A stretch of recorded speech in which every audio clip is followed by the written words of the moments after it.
You're not stuck because of your circumstances. You're stuck because you keep being the same person. Change your thoughts, emotions, and actions, and you change your life. In this speech, Dr. Joe Dispenza reveals how your personality creates your reality.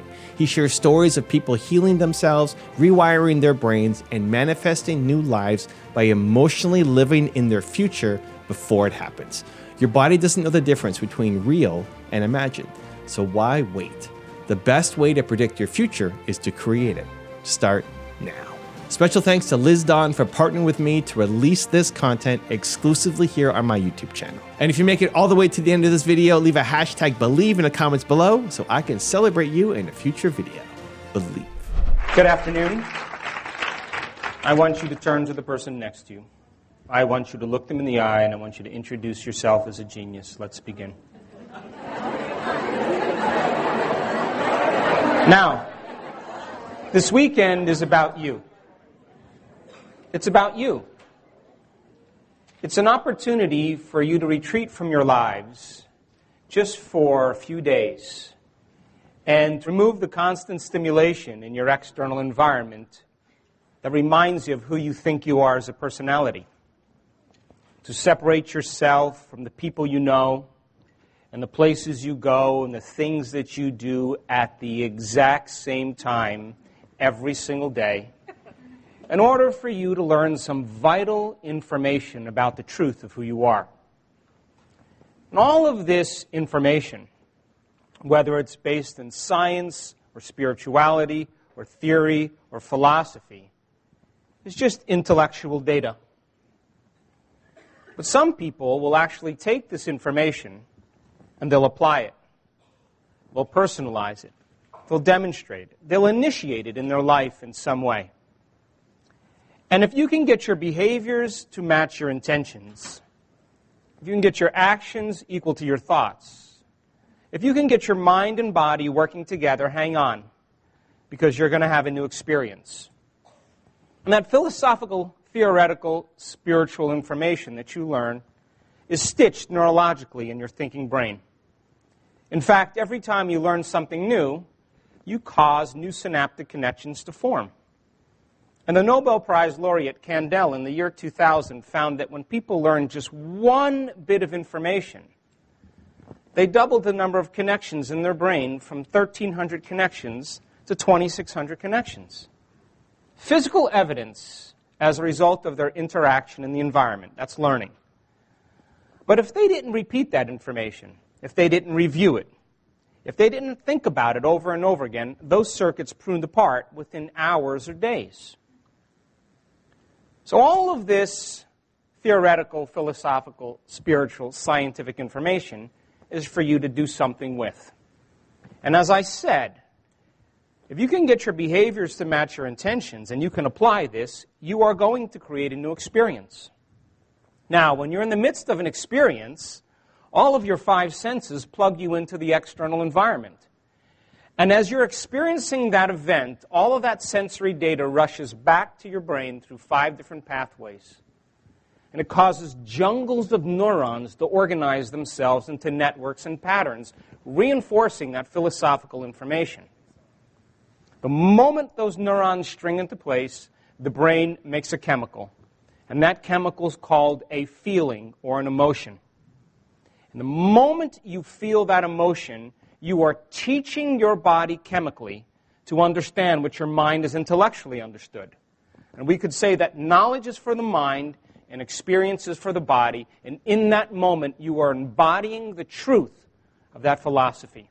And you're literally signaling new genes in new ways and rewriting the program. But when you teach your body emotionally to understand what your mind has intellectually understood, you are moving into a state of being. Because thoughts are the language of the brain and feelings are the language of the body. And in that moment, your thoughts and feelings create a state of being.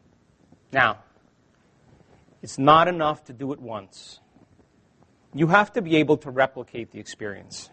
You have to be able to do it over and over again.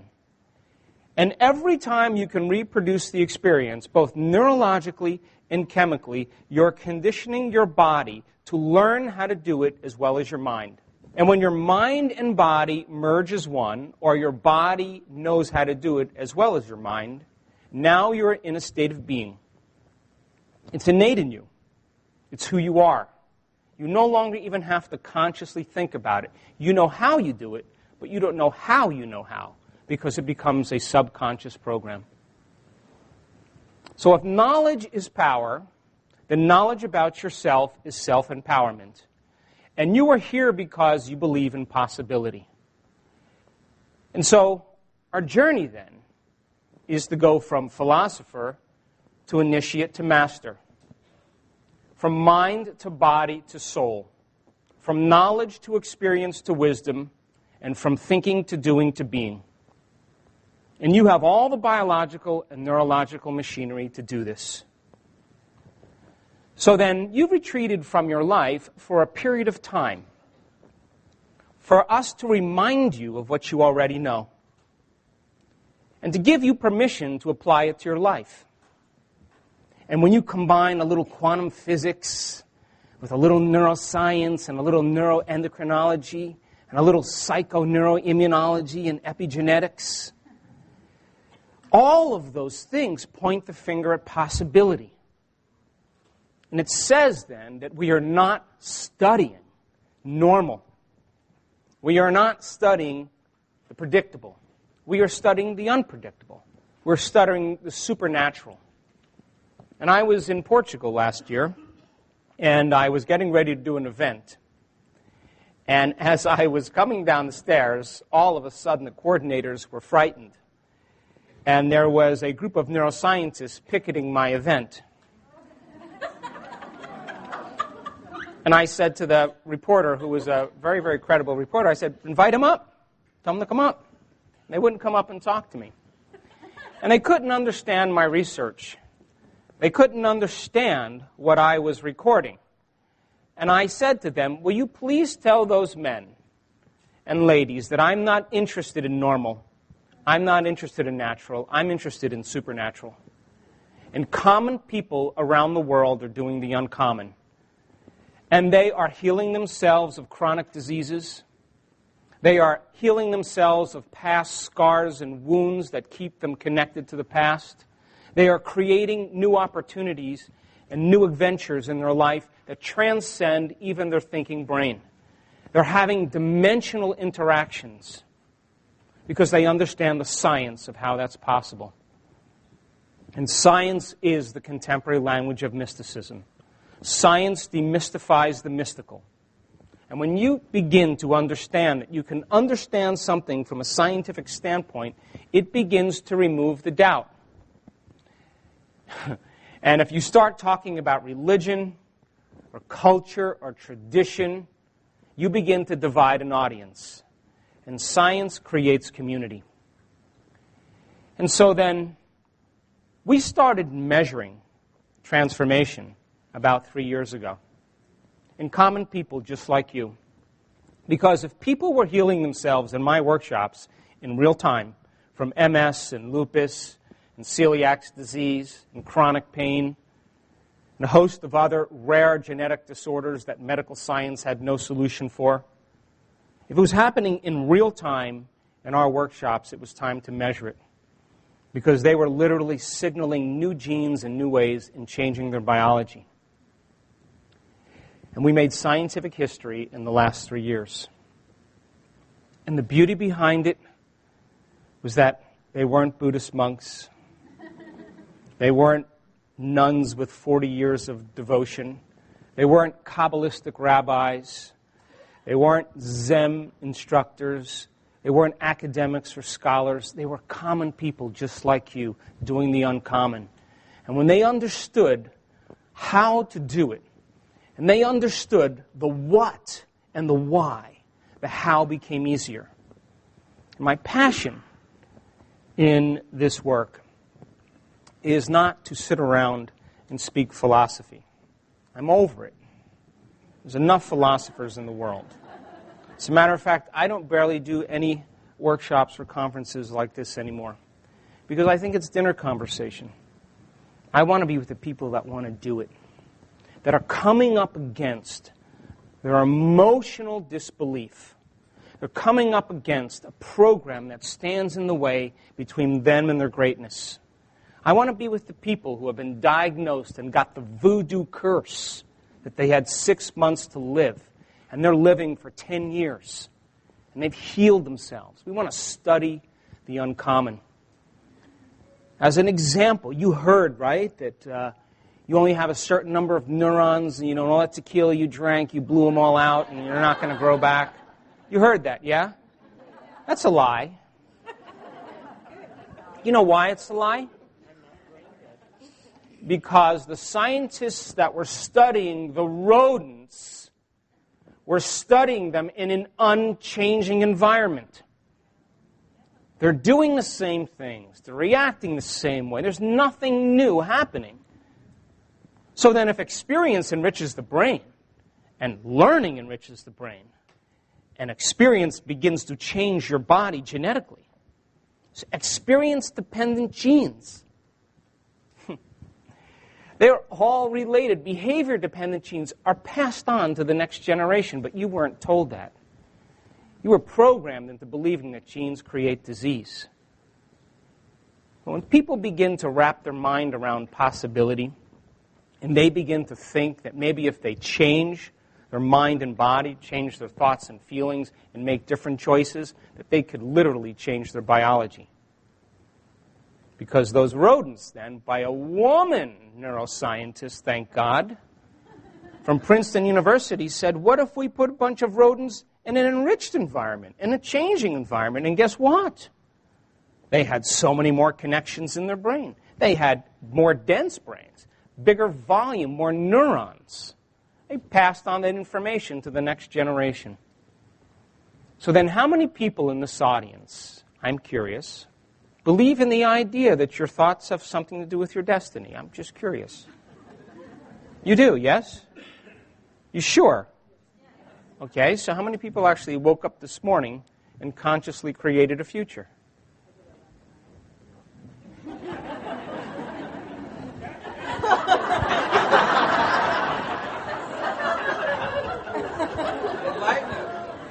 You know why you don't do it? Because you don't believe it's true. If you knew it was true on a gut level, that your thoughts had something to do with your future or your destiny, you would never miss a day in creating the life that you want. And you would never let any thought slip by your awareness that you didn't want to experience. Now you think 60 to 70,000 thoughts in one day. This is science. Now you ready? 90% of those thoughts are the same thoughts as the day before. So the same thoughts are going to lead to the same choices. The same choices are going to lead to the same behaviors. Same behaviors are going to create the same experiences. The same experiences are going to produce the same emotions, and those same emotions are going to drive your very same thoughts. And your biology, your neurocircuitry, your neurochemistry, your hormonal expression, your immune system, and even your genes are going to be equal to how you think, how you act, and how you feel. And how you think, how you act, and how you feel is called your personality. And your personality creates your personal reality. That's it. So the present personality who's sitting here today, called you, has created the present personal reality called your life. So then, would you agree then, if you wanted to create a new life, a new personal reality, you would have to start thinking about what you've been thinking about and change it? Become aware of your unconscious habits and behaviors and modify them? And look at those emotions that you've memorized that keep you anchored to the past. And decide if those emotions belong in your future. You see, most people try to create a new personal reality as the same personality, and it doesn't work. You literally have to become someone else. So there's a principle in neuroscience that says that nerve cells that fire together wire together. So if you keep thinking the same way, making the same choices, behaving the same way, You're creating the same experiences that stamp the same networks of neurons into the same patterns, all for the familiar feeling that you call you. You keep firing and wiring the same circuits in the same sequences, in the same patterns, in the same combinations. You begin to hardwire your brain into a very finite signature.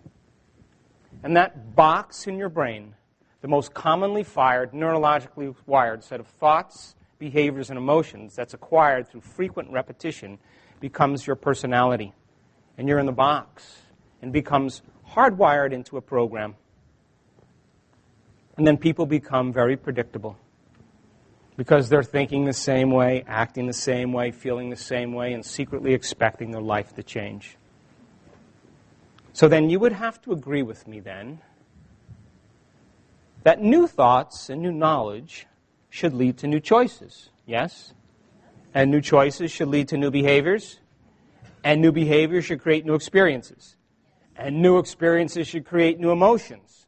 And those new emotions should inspire new thoughts, and that's called evolution. But you know that most people in human nature, they love to wait for crisis or trauma or disease or diagnosis or loss. They got to reach their lowest denominator to make up their mind to change. And the reason that is because the moment you no longer feel like yourself, you can take a look at yourself and see who you've been. Because you're looking at yourself through the eyes of someone else. And in neuroscience, that's called metacognition. So then reason this with me. Your brain is organized to reflect everything you know in your life. Your brain is a record of the past. It's an artifact of all the things you've learned and experienced to date. So if you wake up in the morning and then you glance over at the person next to you and you say, oh my God, I'm in this life. Then you say, let me think of all of my problems. Oh, there they are. Then you get out of bed on the left side of the bed, and of course you have to reach for your what? Cell phone, and check who WhatsApped you and who texted you and who's on Facebook and who's eating carbohydrates and who isn't now. And, oh my God, and my high school boyfriend's trying to get a hold of me. That must be something important. And I got 3 likes on Facebook, and whoop, I'm back to myself again. Then you get in your favorite slippers and you put on your robe and you shuffle in the bathroom. You use the toilet like you always do. Then you get up and you look at yourself in the mirror. Oh, that's me. Then you have the thought of the coffee maker, and there you are right in front of the coffee maker. And then while you're drinking your coffee, you have the thought of the shower, and then you're in the shower. And then you think about getting dressed, and then you're in your clothes. And then you drive to work and see the same people that push the same emotional buttons that you judged behind your back in there. And then you do the things at work that you've memorized and can do so well. And then you go home, and by the way, you stop at the grocery store, and 95% of the time when people enter a grocery store, they turn right. You turn right with everybody else. Then you buy the same foods you always do. And then you go home and you watch your favorite television show, and then you check your emails, and you go through your, post-day ritual with your creams and potions and lotions, and you brush your teeth, and then you get up in bed and you read 2 paragraphs and you're out. Then you wake up in the morning, and here we go again. So then, a habit is a redundant set of automatic, unconscious thoughts, behaviors, and emotions that's acquired through frequent repetition. A habit is when you've done something so many times, your body knows how to do it better than your brain. So reason this with me. If you keep doing that over and over again, would you agree then that your body is already programmed into a predictable future based on the past? And now you're headed for a genetic destiny. You've done nothing wrong. It's just taking a little long. So then people wait for the crisis or the trauma or disease, and then they make up their mind to change. But if your brain is organized to reflect everything you know in your life, and you just went through that ritual that you went through yesterday, did your brain change at all that day? Come on, did it? No, then here's my next question. If feelings and emotions are the end product of past experiences, would you agree? You're geniuses, yes? And you can remember experiences better because you can remember how they feel. If you wake up in the morning and you search for the familiar feeling called you, are you in the future or in the past? Okay, now here's the hard part. If those emotions are driving your thoughts and you can't think greater than how you feel, or feelings have become the means of thinking, and you told me that your thoughts have something to do with your destiny, are you thinking in the future or are you thinking in the past? As long as you believe that your thoughts have something to do with your future is your past. So now reason this with me.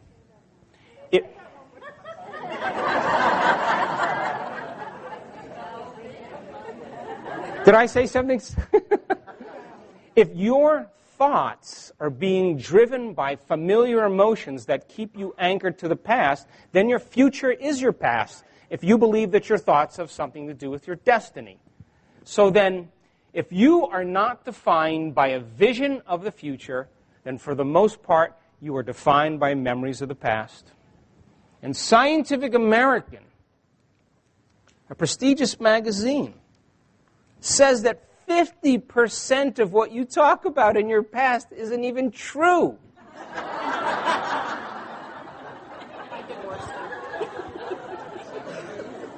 You know, people go, how you doing?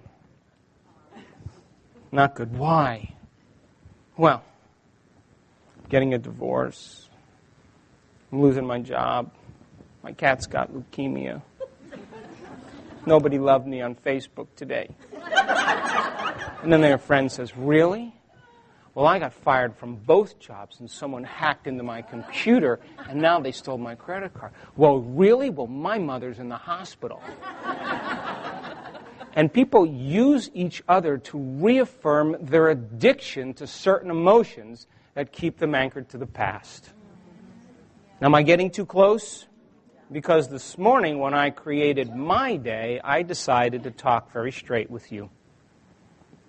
Because you're going to leave this event tomorrow or the next day, and you're going to have to make a choice to fall into mediocrity or step into the unknown.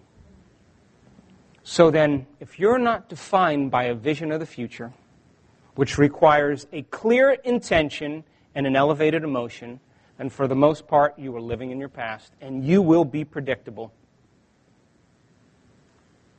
So then here's the old self, and here's the new self. And if you're going to make the journey from the old self to the new self, you're going to have to cross a river. And you have to then step into the unknown. And I don't care if you say, I'm not going to eat sugar anymore. I don't care if you say I'm going to wake up at 6 in the morning and do a meditation. I don't care if you say I'm going to work out after work. The moment you make a choice to do something differently, get ready. You are going to feel uncomfortable. The moment you make that choice. And so then, you think certain thoughts, and those thoughts lead to certain choices. Those choices lead to certain behaviors. Those behaviors create the same predictable experiences, all for the familiar feeling called you. And 95% of who you are by the time you're 35 years old is a set of memorized programs, beliefs, perceptions, attitudes, unconscious behaviors, emotional reactions that function just like a subconscious computer program. 95% of who you are. This is science. So now, all of a sudden, you've had some experiences in your life that have branded you emotionally, and now that experience then created a chemical reaction, and you were traumatized, or you suffered, or you were surprised or shocked, and you didn't know how to control your emotional reaction to that event. And you allowed those chemicals to linger on for hours or days. One long emotional reaction is called a mood. And people said to you, why are you this way? What's wrong with you? I'm in a mood. Really? Why are you in a mood? Well, something happened to me 6 days ago. And I'm having one long emotional reaction. And if you keep that same refractory period going on for weeks or months, that's called the temperament. Why is he so angry? I don't know. Why do you think he's so angry? Well, let's ask him. Why are you so angry? Well, this thing happened to me 6 months ago. And I'm memorizing my emotional reaction. And if you keep that same refractory period going on for years on end, that's called a personality trait. And people wear their emotions on their sleeve. And that's who they think they are, and that's not who they are. So then, shortening the refractory period of your emotional reactions is called emotional intelligence. There's nothing wrong with reacting. The question is, how long are you going to react? So then, here you are, you've had some tough events in your life, and turned into a mood and a temperament and became your personality. Then you talk about your past, work yourself up into an emotional froth and fire and wire the same circuits, keeping you connected to the past. And then all of a sudden, in one day, you realize you were at the Celebrate Your Life conference, and you had an epiphany. Maybe I'm a victim. Maybe all this suffering I'm addicted to. And all of a sudden, you pull off on the side of the road, and you say, I can see myself through the eyes of someone else. And you begin to observe all the thoughts you've been thinking. You become aware of the things that come out of your mouth. You start looking at yourself. And the moment you're observing those states of mind and body, you are no longer the program. You are consciousness observing the program, and you're beginning to objectify your subjective self. You're pulling out of your biology. And so the moment you begin to become aware, conscious of your unconscious states of mind and body, it means now you're ready to change. And so then you say, oh my God, I've been feeling self-pity and sorrow and guilt. And you say, that's it. No more blaming, no more complaining, no more making excuses, no more feeling sorry for myself, no more talking about anybody else. I'm going to stop that. Get back on the freeway, and the first 2 hours is really good. But then you know what happens, don't you? Your body, which has become the mind, the servant has become the master. The body is craving that addiction to those chemicals, just like an addict is craving its addiction. And the body says, well, what are you doing up there? I mean, I really am happy being unhappy. And you're just going to cut me off here? So the body starts sending signals back to the brain. And we start to hear these voices in our head that say, well, why don't you start tomorrow? Tomorrow's a better day. You're too much like your mother. You'll never change. Something's wrong with you. It's my ex-husband's fault. It's my ex-wife's fault. It's my boss's fault. This doesn't feel right. And that's the body trying to unseat you. And it's trying to cause you to return back to the same familiar self. But the moment you make a decision to no longer think, act, or feel in the same way, you just stepped into that river. And get ready, it's going to be uncomfortable. And the hardest part about change is not making the same choice as you did the day before. And most people, they would rather hold on to their guilt and unworthiness than to step in the unknown. They would rather continuously judge themselves and judge others than take a risk into the future. It's based in possibility. But when you begin to understand that going from the old self to the new self is the neurological, is the chemical, is the hormonal, is the genetic death of the old self, and that void that you're in, that place of uncertainty, of unfamiliarity, that place of the unpredictable, that unknown is the perfect place to create in. And people say to me all the time, well, I can't predict my future in this unknown. And I always say the same thing to them. The best way to predict your future is to create it. Not from the known, but from the unknown. And so what thoughts do you want to fire and wire in your brain? What behaviors do you want to demonstrate in one day, one lifetime? Neuroscience can tell you that the mere fact of rehearsing thinking about who you want to be begins to install the neurological hardware in your brain to begin to prime it into the future instead of into the past. Your brain no longer is a record of the past. Now it's, in fact, a map to the future. And can you say to yourself, I am going to teach my body emotionally what this future is going to feel like before it's made manifest? To the materialists, they would say, well, no, I'm going to give thanks when it comes. To the quantum mind says, my body already has to be living in that future in the present moment, and I'm going to signal new genes in new ways so that my body begins to change to look like the event has already occurred. So here's my question. Can you believe in a future that you can't see or experience with your senses yet, but you've thought about enough times in your mind that your brain has literally changed to look like the event has already occurred? It's absolutely possible. And can you fall in love with the future potential that already exists in the quantum field? And how many potentials exist in the quantum field, geniuses? A few? Infinite?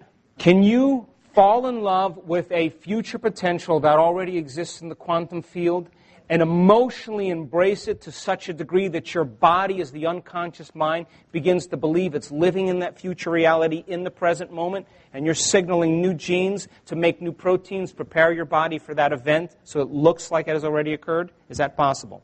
Yes. So now think about this. If there's physical evidence in your brain and body to look like the event has already occurred, relax. Because the event is going to find you. And it's going to come in a way that you least expect. Why? Because if you can expect it, it's nothing new. It's got to rock your world. It's got to catch you off guard, and it has to leave no doubt that what you did inside of you produced an effect outside of you. And when you correlate the changes you made inside of you with the effect that you produced outside of you, you're going to pay attention to what you did, and you're going to do it again. And that's called human empowerment. And there isn't a person in this room, independent of the color of your skin, your gender, your social status, your academic ability, independent of culture or race, there isn't a person in this room that's so special to be excluded from that phenomenon. So then what I'm saying then is that you cannot wait for your healing to feel wholeness and gratitude. You can't wait for your success to feel empowered. You can't wait for your wealth to feel abundance and freedom. You can't wait for Mr. Right to show up to finally feel love. You can't wait for the mystical moment to feel awe. You have to be in awe for the mystical moment to occur. You have to embrace wholeness for your healing to happen. You have to feel empowered for your success to find you. You have to embrace freedom and abundance for your wealth and opportunity to show up. And you must be in love with yourself and life for some reflection to match your vibrational state. So then, most people are seduced into the primitive understanding that they have to wait for the experience to happen for them to feel gratitude. You know, the Newtonian model of reality, waiting for something outside of you to change how you feel inside of you. And then when it finally comes, then you'll give gratitude. And the moment you feel differently inside of you, you pay attention to who caused it or what caused it. And that event in and of itself is called an associative memory. But the quantum model of reality is not based in cause and effect. The quantum model of reality is causing an effect. It's beginning to change how you think and feel to begin to produce an effect in your external world. And I have had the privilege in the last several years to watch some people do some amazing things. And the beauty that I love behind it is that it's just you and I, just common people that are doing it. And so then, when you begin to understand the science of how this is possible, and you begin to contemplate on it and review it enough times in your life, and you begin to be defined by a vision of the future instead of a memory of the past, you will get out of bed for a reason. You know why most people can't get out of bed? You know why? Because their body can already predict how the day is going to go. Nothing new is going to happen. But you remember when you were that 9-year-old kid and you were going on the field trip? You were out of bed before your parents now, weren't you? You were dressed and ready to go. Why? Because you knew something unknown and unusual was going to happen. You were excited about the unexpected, novelty. And the body craves adventure. And so then our students around the world, they wake up in the morning and they're defined by a vision of the future. And when you combine a clear intention, when you say, what is the greatest expression of myself that I can present to the world today, instead of getting up in the morning and going through your routine and thinking about all the people you have to see and the places you have to go and the things that you have to do in your known familiar reality, you decide to be defined by thought alone. And you begin to eliminate your external environment. In other words, most people, it's their personal reality that's creating their personality. Because as they see the same people and go to the same places and do the exact same thing at the exact same time, it's their external environment that's turning on different circuits in their brain, causing them to think equal to everything they know in their external life. And as long as they think equal to everything they know in their life, they keep reaffirming the same reality. To change is to think greater than your environment. To think greater than the circumstances in your life. To think greater than the conditions in your world. And every great person in history already knew this. So then, you would have to agree then, that when you close your eyes in a meditation, are you eliminating the external environment? Come on, give me one of these. You close your eyes now and you're disconnecting from the people you know and the places you go and the things you own and the things you have to do. That's less information coming into your brain. And you sit your body down and you say, stay right here. And your body then bucks and kicks like an unbridled stallion because it's looking for its familiar emotional addictions. And you're not letting it get up and do its routine. And just like an untrained animal, it begins to fight back. And it wants to get up and reaffirm the same personality. And you say, I am going to be greater than my body today. So then to change is to be greater than your body as well. The body that's become the mind of the past. And our students, they understand that in order for them to connect that field called the quantum field where there's infinite possibilities, they have to find the sweet spot of the present moment. Which means then they have to get beyond linear, predictable time. And when you are no longer your body, when you are no longer the things and people connected to your external environment, and you are outside of time, you know, when you're nobody, no one, no thing, no where, and no time, that's the moment you're pure consciousness. And I have looked at thousands of brain scans now. And I can tell you without a doubt that you are at your absolute best when you get beyond yourself. The moment you are no longer a face, a name, a social security number, a birthday, a color of skin, a gender, a profession, a mother, the moment you're no longer a wardrobe, a sports car, the moment you're no longer your disease and no longer your pain, that's the moment you're pure consciousness. And that's the moment your consciousness begins to merge with a greater consciousness. That same intelligence that's keeping your heart beating and digesting your food and organizing trillions of functions every single second in every single cell of your body. And that same intelligence is creating supernovas in distant galaxies and causing flowers to bloom. It's both personal and universal. It's within you and all around you. And when your will begins to match its will, when your mind begins to match its mind, and when your love for life matches its love for life, it always answers the call. But you can't create from an identity. So then, meditation then. We use the model of meditation not in the traditional sense. We use the model of meditation in a very clear scientific way that our students know how to change their brainwaves and begin to get beyond their analytical mind and disconnect from their environment, disconnect from their body, and disconnect from time. And when they do, they understand that they are thought alone. And if you were going to heal your body by thought alone, if you are going to create some supernatural event in your life by thought alone, if you were going to create some new future experience in some new time by thought alone, then you have to become thought alone. And your ability to be able to linger in those states without re-identifying with yourself is when the magic begins to happen. Because that's the moment you are in the unknown.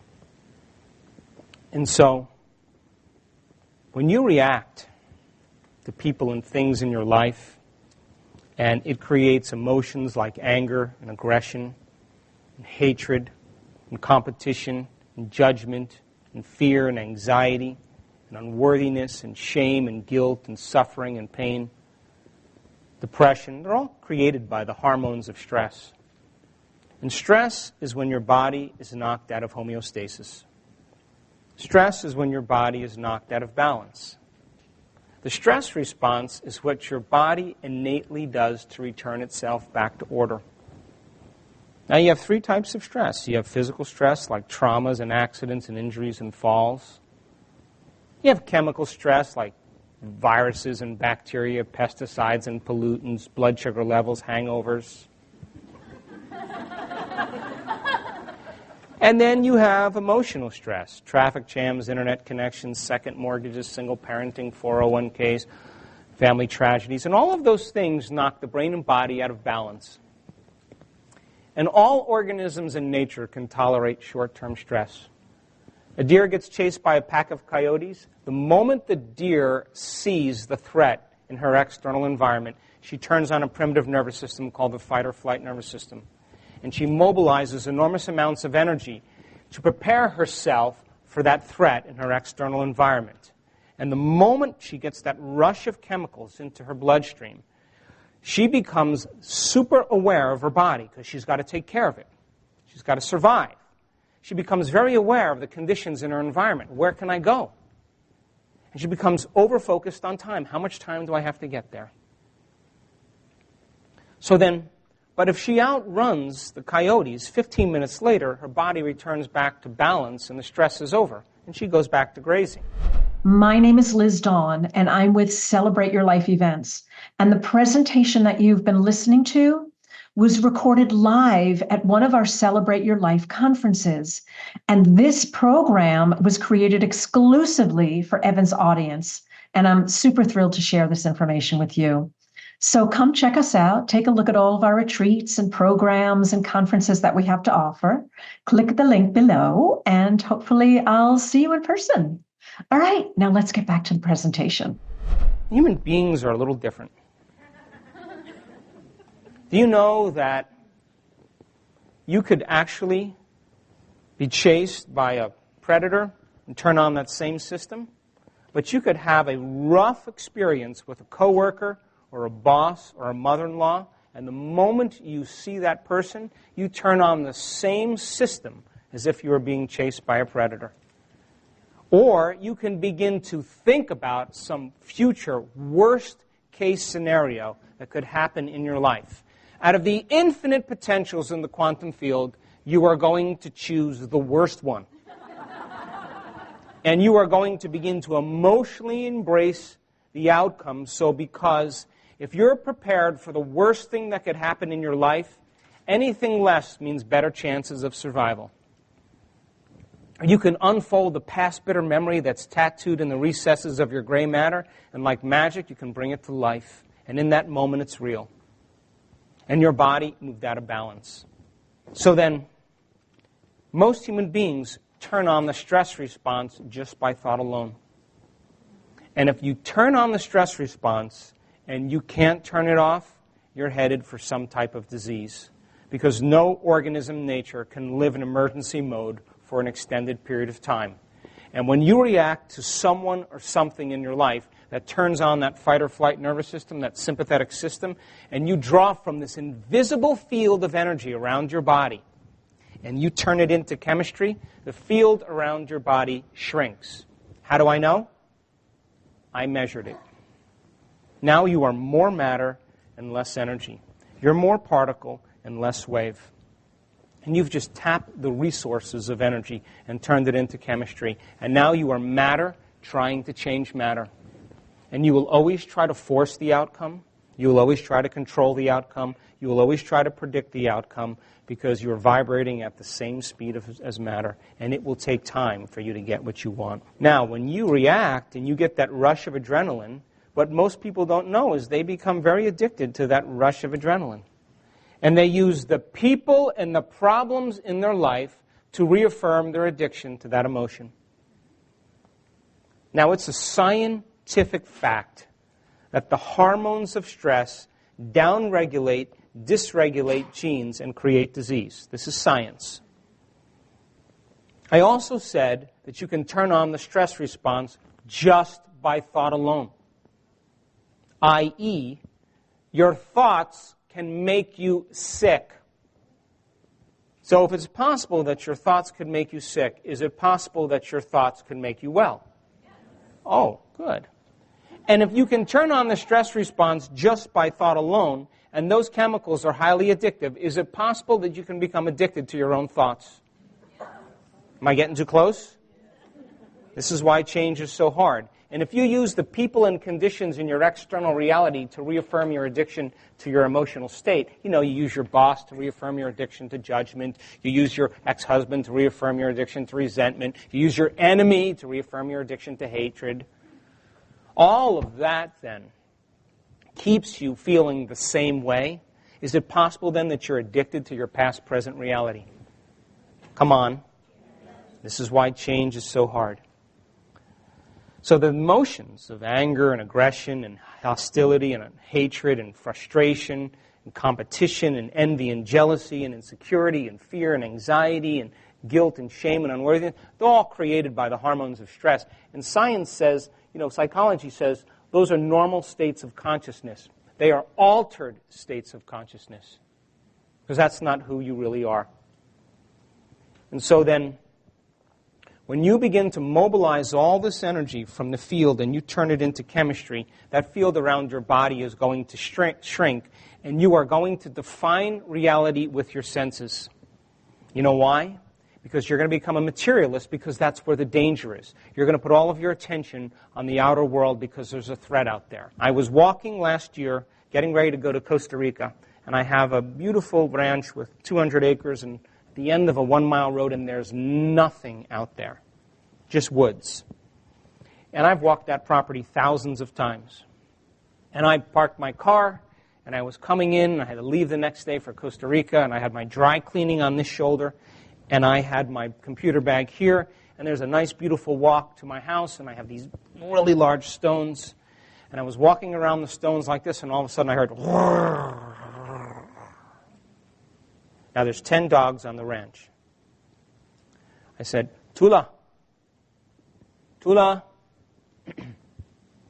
Brujo, Brujo, Carmelo, Carmelo, nothing. Now, I take out my cell phone and the light and I go like this. And I lean like this. Now, here's the question. Is this a good time to go within?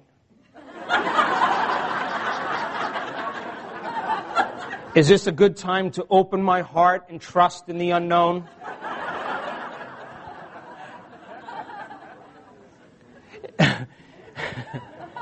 Or is this a time to begin to predict what I think is behind there? Unknowns, yes? This is not a time to learn. This is not a time to communicate. This is a time to make a decision to either fight, run, or hide. That's it. So then if you are living by the hormones of stress and you are addicted to those chemicals, you will believe that your outer world is where the danger is and you won't want to go within and create. And the more addicted you are to those emotions, the less you believe that your inner world is as real as your outer world. And you'll keep all of your attention on people and things and places, and you'll try to control all of that in your life. Because the moment you can't control it, you're in the unknown. And yet it's the very place you have to be in order to create.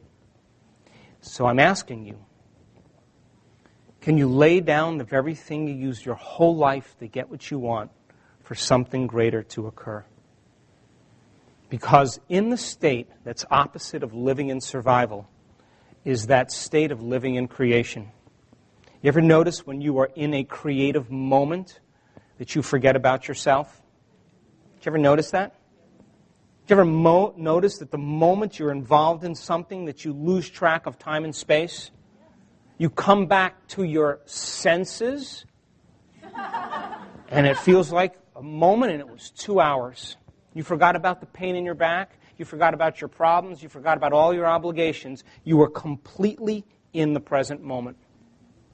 And Einstein said, time and space are not conditions in which we live, but modes in which we think. And so in that moment where you are paying attention to whatever you're doing, your frontal lobe, the creative center, turns on. The crowning achievement of the human being. 40% of your entire brain, that's the creative center. It's the workshop. It's the boss. It's the CEO. And the moment you start paying attention and becoming present, it lights up. And it has access to all other circuits in the rest of your brain. And it begins to randomly call up different networks of neurons and begins to seamlessly piece them together in new ways. And whenever you make your brain work differently, you're changing your mind. Because mind is the brain in action. And in that moment where you are completely present, you become nobody. You become no one. You become no thing, nowhere, in no time. You become pure consciousness. And that's the moment your consciousness merges with greater consciousness. And when it does, you take a little piece back with you, and that's called creation.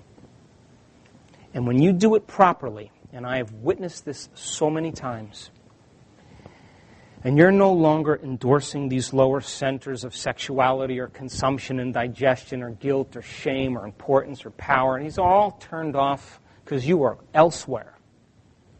That's the moment that energy leaves that center and it goes right here. And you begin to fall in love with your creation. And the moment that occurs, the field around your body can go to 9 meters wide. Now you're more energy and less matter. You're more wave and less particle. And you feel connected to something greater instead of separate from reality. And the moment that field around your body expands, you go from selfish, which is what the hormones of stress do, to selfless. And when that heart of yours opens, we've seen it on hundreds and hundreds of students. All of a sudden, we've measured that field. It begins to expand. You are emitting information into the field. And your heart gets highly coherent. It gets organized. It gets rhythmic. And it begins to be like dropping a pebble in the water. It begins to produce a ripple. And the longer you can sustain that elevated emotion, the more you're dropping pebbles in there.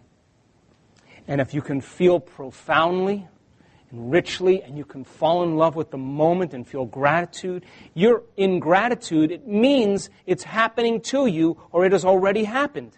Isn't that the emotional signature of gratitude? Come on. Then your body, as the unconscious mind, begins to believe it's in that future reality in the present moment, and you will accept, believe, and surrender to the thoughts equal to that emotional state. And all of a sudden, it slips right by that analytical mind and begins to program the body into a new future. And so then, when that field around your body begins to expand and your heart starts to open, that energy, that frequency, carries information. And your intention is that information. And when you combine a clear intention with an elevated emotion, you are broadcasting a whole new electromagnetic signature into the field. And whatever you broadcast into the field is your experiment with destiny. Thoughts are the electrical charge in the quantum field, and feelings are your magnetic charge. And how you think and how you feel is broadcasting a signature into the field. The thought sends the signal out, and the feeling draws the event back. And the moment that heart of yours opens, you are going to trust the unknown. You would never try to force the outcome. You would never try to predict the outcome. You would never try to get in the way, because the moment you did that, you just returned back to the old self. The new self would never think that way. And people come up to me and they say, how come I'm not living in Santa Fe, New Mexico with my 2 dogs? And I say to them, because the person who's living in Santa Fe, New Mexico looks nothing like that. Truth? You have to become it.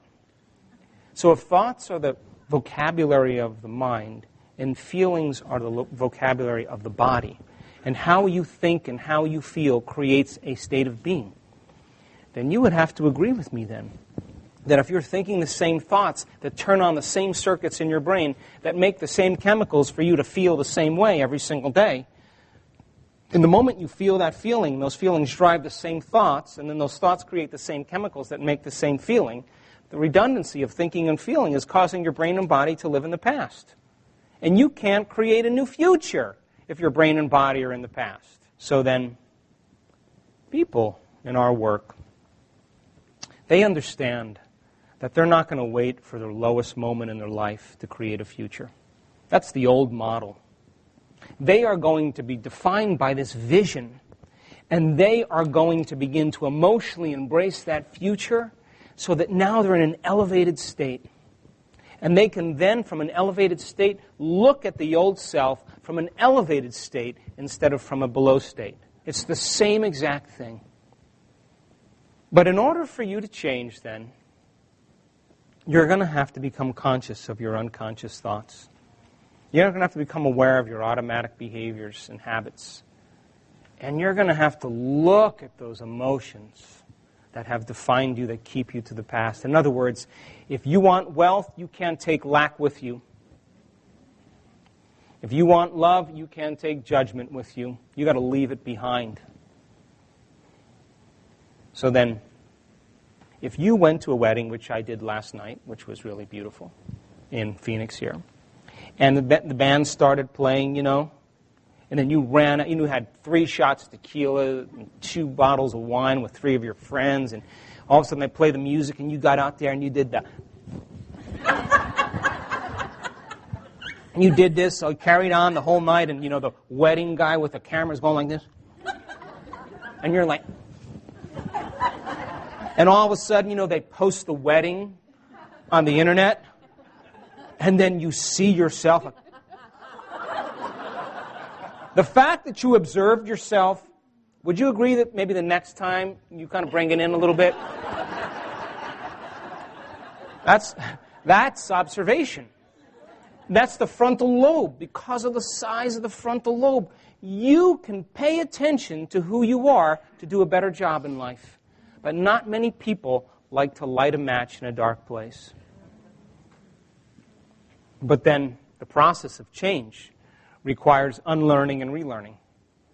It requires breaking the habit of the old self and reinventing a new self. It requires pruning synaptic connections and sprouting new connections. It requires unfiring and unwiring and refiring and rewiring. It requires then unmemorizing emotions that are stored in your body and reconditioning your body to a new mind and to a new emotion. It means literally losing your mind and creating a new one. It literally means taking your energy, your attention out of the past and investing your energy and attention into the future. And once you understand the model of how this works, you can begin to experience mystical and magical moments in your life. And when that event finds you in a way that you least expect and surprises you and catches you off guard, I swear to you, the energy and the emotion that you feel from that experience is going to inspire you to do it again, because you will use that energy for the next creation. And you will look back when that miracle lands in your life, you will look back at your entire past, and you won't want to change one thing in your past because it brought you to the present moment. And that's the moment the past no longer exists. We just did an advanced follow-up in Seattle last weekend. We have done several advanced workshops. I think we've done 9 now. And the only reason that I do advanced workshops is because that's where we do our scientific measurements. And tomorrow, when I do my talk, I'm going to show all our research. And I'm going to blow your mind. Because the research that we're showing over and over again, when the neuroscientists and researchers come to study us, they say, the amplitudes in the brain on this person, they're having a seizure. And I say, she look like she's having a seizure? She looks pretty happy to me. Right in the middle of a meditation. Now, when you fire thoughts in your brain, literally it's about, if we were to measure the energy in your brain, it's about 10 to 60 microvolts of energy squared. That's normal. If someone has a shocking event, it could go up to like 80 or 90, but typically 10 to 60 is normal. I want you to know that in our workshops, we're capturing people in the middle of a meditation with 1 million microvolts of energy in their brain, 2.5 million microvolts of energy in their brain, 4 million microvolts of energy in their brain. And I'm going to show you what that looks like. And you don't have to be a neuroscientist to say something implicit is happening to that person. They are having a full-on sensory experience without their senses. Whatever's going on between their ears is real to them. This is not a subjective moment. It's a real moment for them. And if experience enriches the brain and experience produces emotion, then in 1 second, in a twinkling of an eye, their past is washed out of their body. And I don't care what type of trauma they had in their past, when it's 1 million microvolts of energy, whatever that experience is happening to them in that moment, it's rewriting their past. Because the inner event is carrying an amplitude of energy that's greater than any past experience. And all along, while we're watching this, that person's heart is in complete coherence and complete love. And when you live by the hormones of stress repeatedly, for extended periods of time, your brain goes into a super aroused state, goes into high beta. I'm going to show you what that looks like tomorrow. And in beta, your brain is always preoccupied with the outer world. And no new information can come into your brain and body that isn't equal to the emotion you're experiencing because anything else isn't vital. So it's not a time to learn. So people live like that 70% of the time. Their brain is super aroused. So they have to do drugs or they have to do something to lower their brain waves. And so if you keep that going for extended periods of time and you're trying to take care of everyone and everything, trying to control everything in your life, everything, every person, every place, you have a neurological network assigned to it. So the more you're living in that super aroused state, the more different compartments of your brain are not working together. They're subdivided. It's like a house divided against itself. And if you were to measure those brainwave patterns in someone who's living by those emotions, the brainwave patterns are very incoherent. It's like a choppy sea. It's like a group of drummers with no rhythm all banging at the same time. And when your brain is incoherent, you're incoherent. And when your brain isn't working right, you're not working right. Now, when you're living in that state, as I said, when I was looking behind the rock, and by the way, that was a beautiful cougar with a tail about this long who had 2 cubs with her that was saying, please don't come any closer. So when you're living in that aroused state, not just for the moment, it's good for the moment. You want to be like that in that moment. But if you're living like that all the time, you're going to get in trouble because when the brain stays in that super aroused state, it becomes very incoherent. And so the brainwave patterns that you capture in a person like that is very out of balance, very disintegrated. And the person becomes fractured in their personality. And they focus on matter. They focus on particles. They focus on things and objects and their outer world because that's where the danger is. So we teach our students how to do the exact opposite. Turns out when you focus on nothing, when you open your focus and become aware of space, the moment you do that, different compartments of the brain that were no longer talking to each other begin to hold hands. They begin to unify. They begin to communicate. And as they begin to synchronize in the brain, what syncs in the brain links in the brain. And all of a sudden, the person starts feeling more whole and more like themselves. And I can tell you in these advanced workshops, we measure people's brains during meditation in real time. 550 people or 520 people in an advanced event. And we're measuring their brainwave patterns. And I have had the privilege of standing in front of a computer like this, and all of a sudden, that person's brain gets so organized. I see the front of the brain talking to the back of the brain. I see the right side of the brain talking to the left side. And all of a sudden, I see this whole brain state starting to take place in this psychic union. And at the same time, they're wearing a heart rate monitor, and they go right into heart coherence. And we can follow that cord around the person. We can look them in the eye, and there are tears of joy rolling down their face because they just connected to that loving intelligence, that intelligent love that's hiding behind the veil. And once that intelligence begins to consume them and it's organizing, self-organizing, the biology begins to become synchronized and organized. And that person is experiencing wholeness or oneness. And it is impossible for them to want in that state. How can you want when you're whole? And the moment they're in that elegant state that we can only talk around, that's when the magic happens. Because that wholeness is the unity of duality. It is the unity of polarity. It's two hemispheres of the brain locking in, and that unified energy lands right in the heart, and boom, there goes the field around their body, and they're connected to the divine. In other words, if you want to heal your body, you have to forget about your body.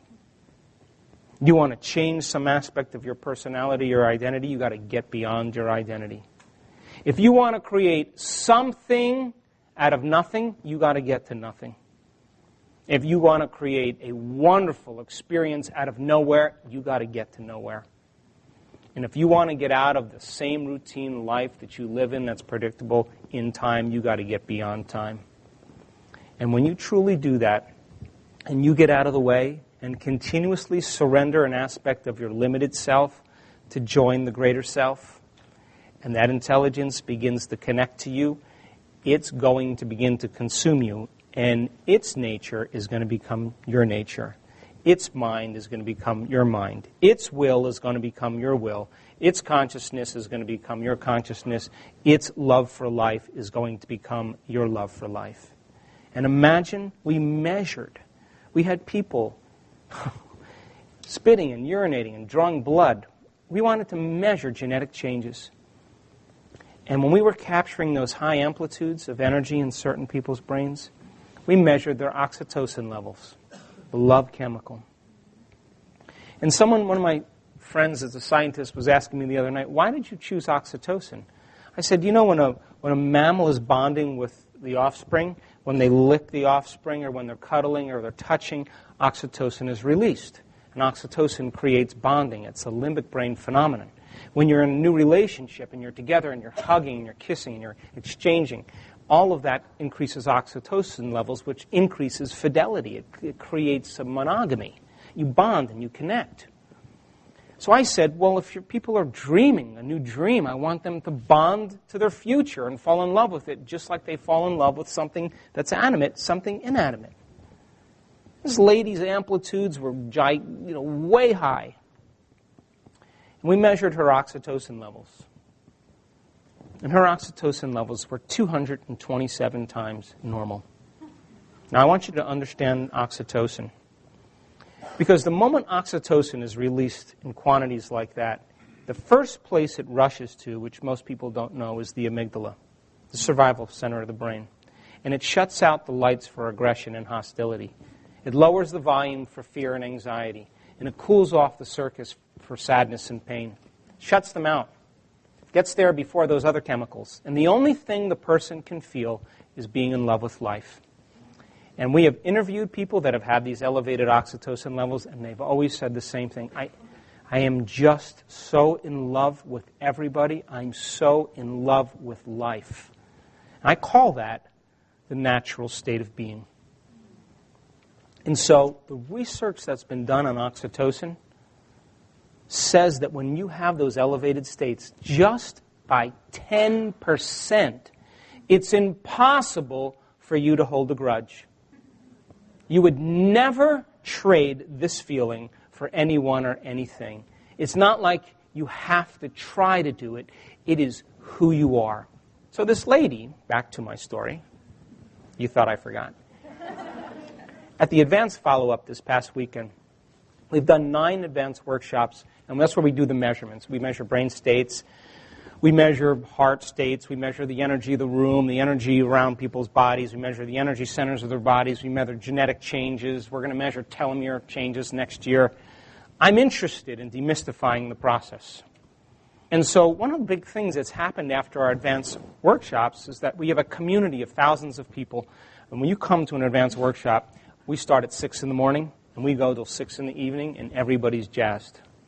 It's not like, oh, God. I mean, we started the other day at 4 in the morning.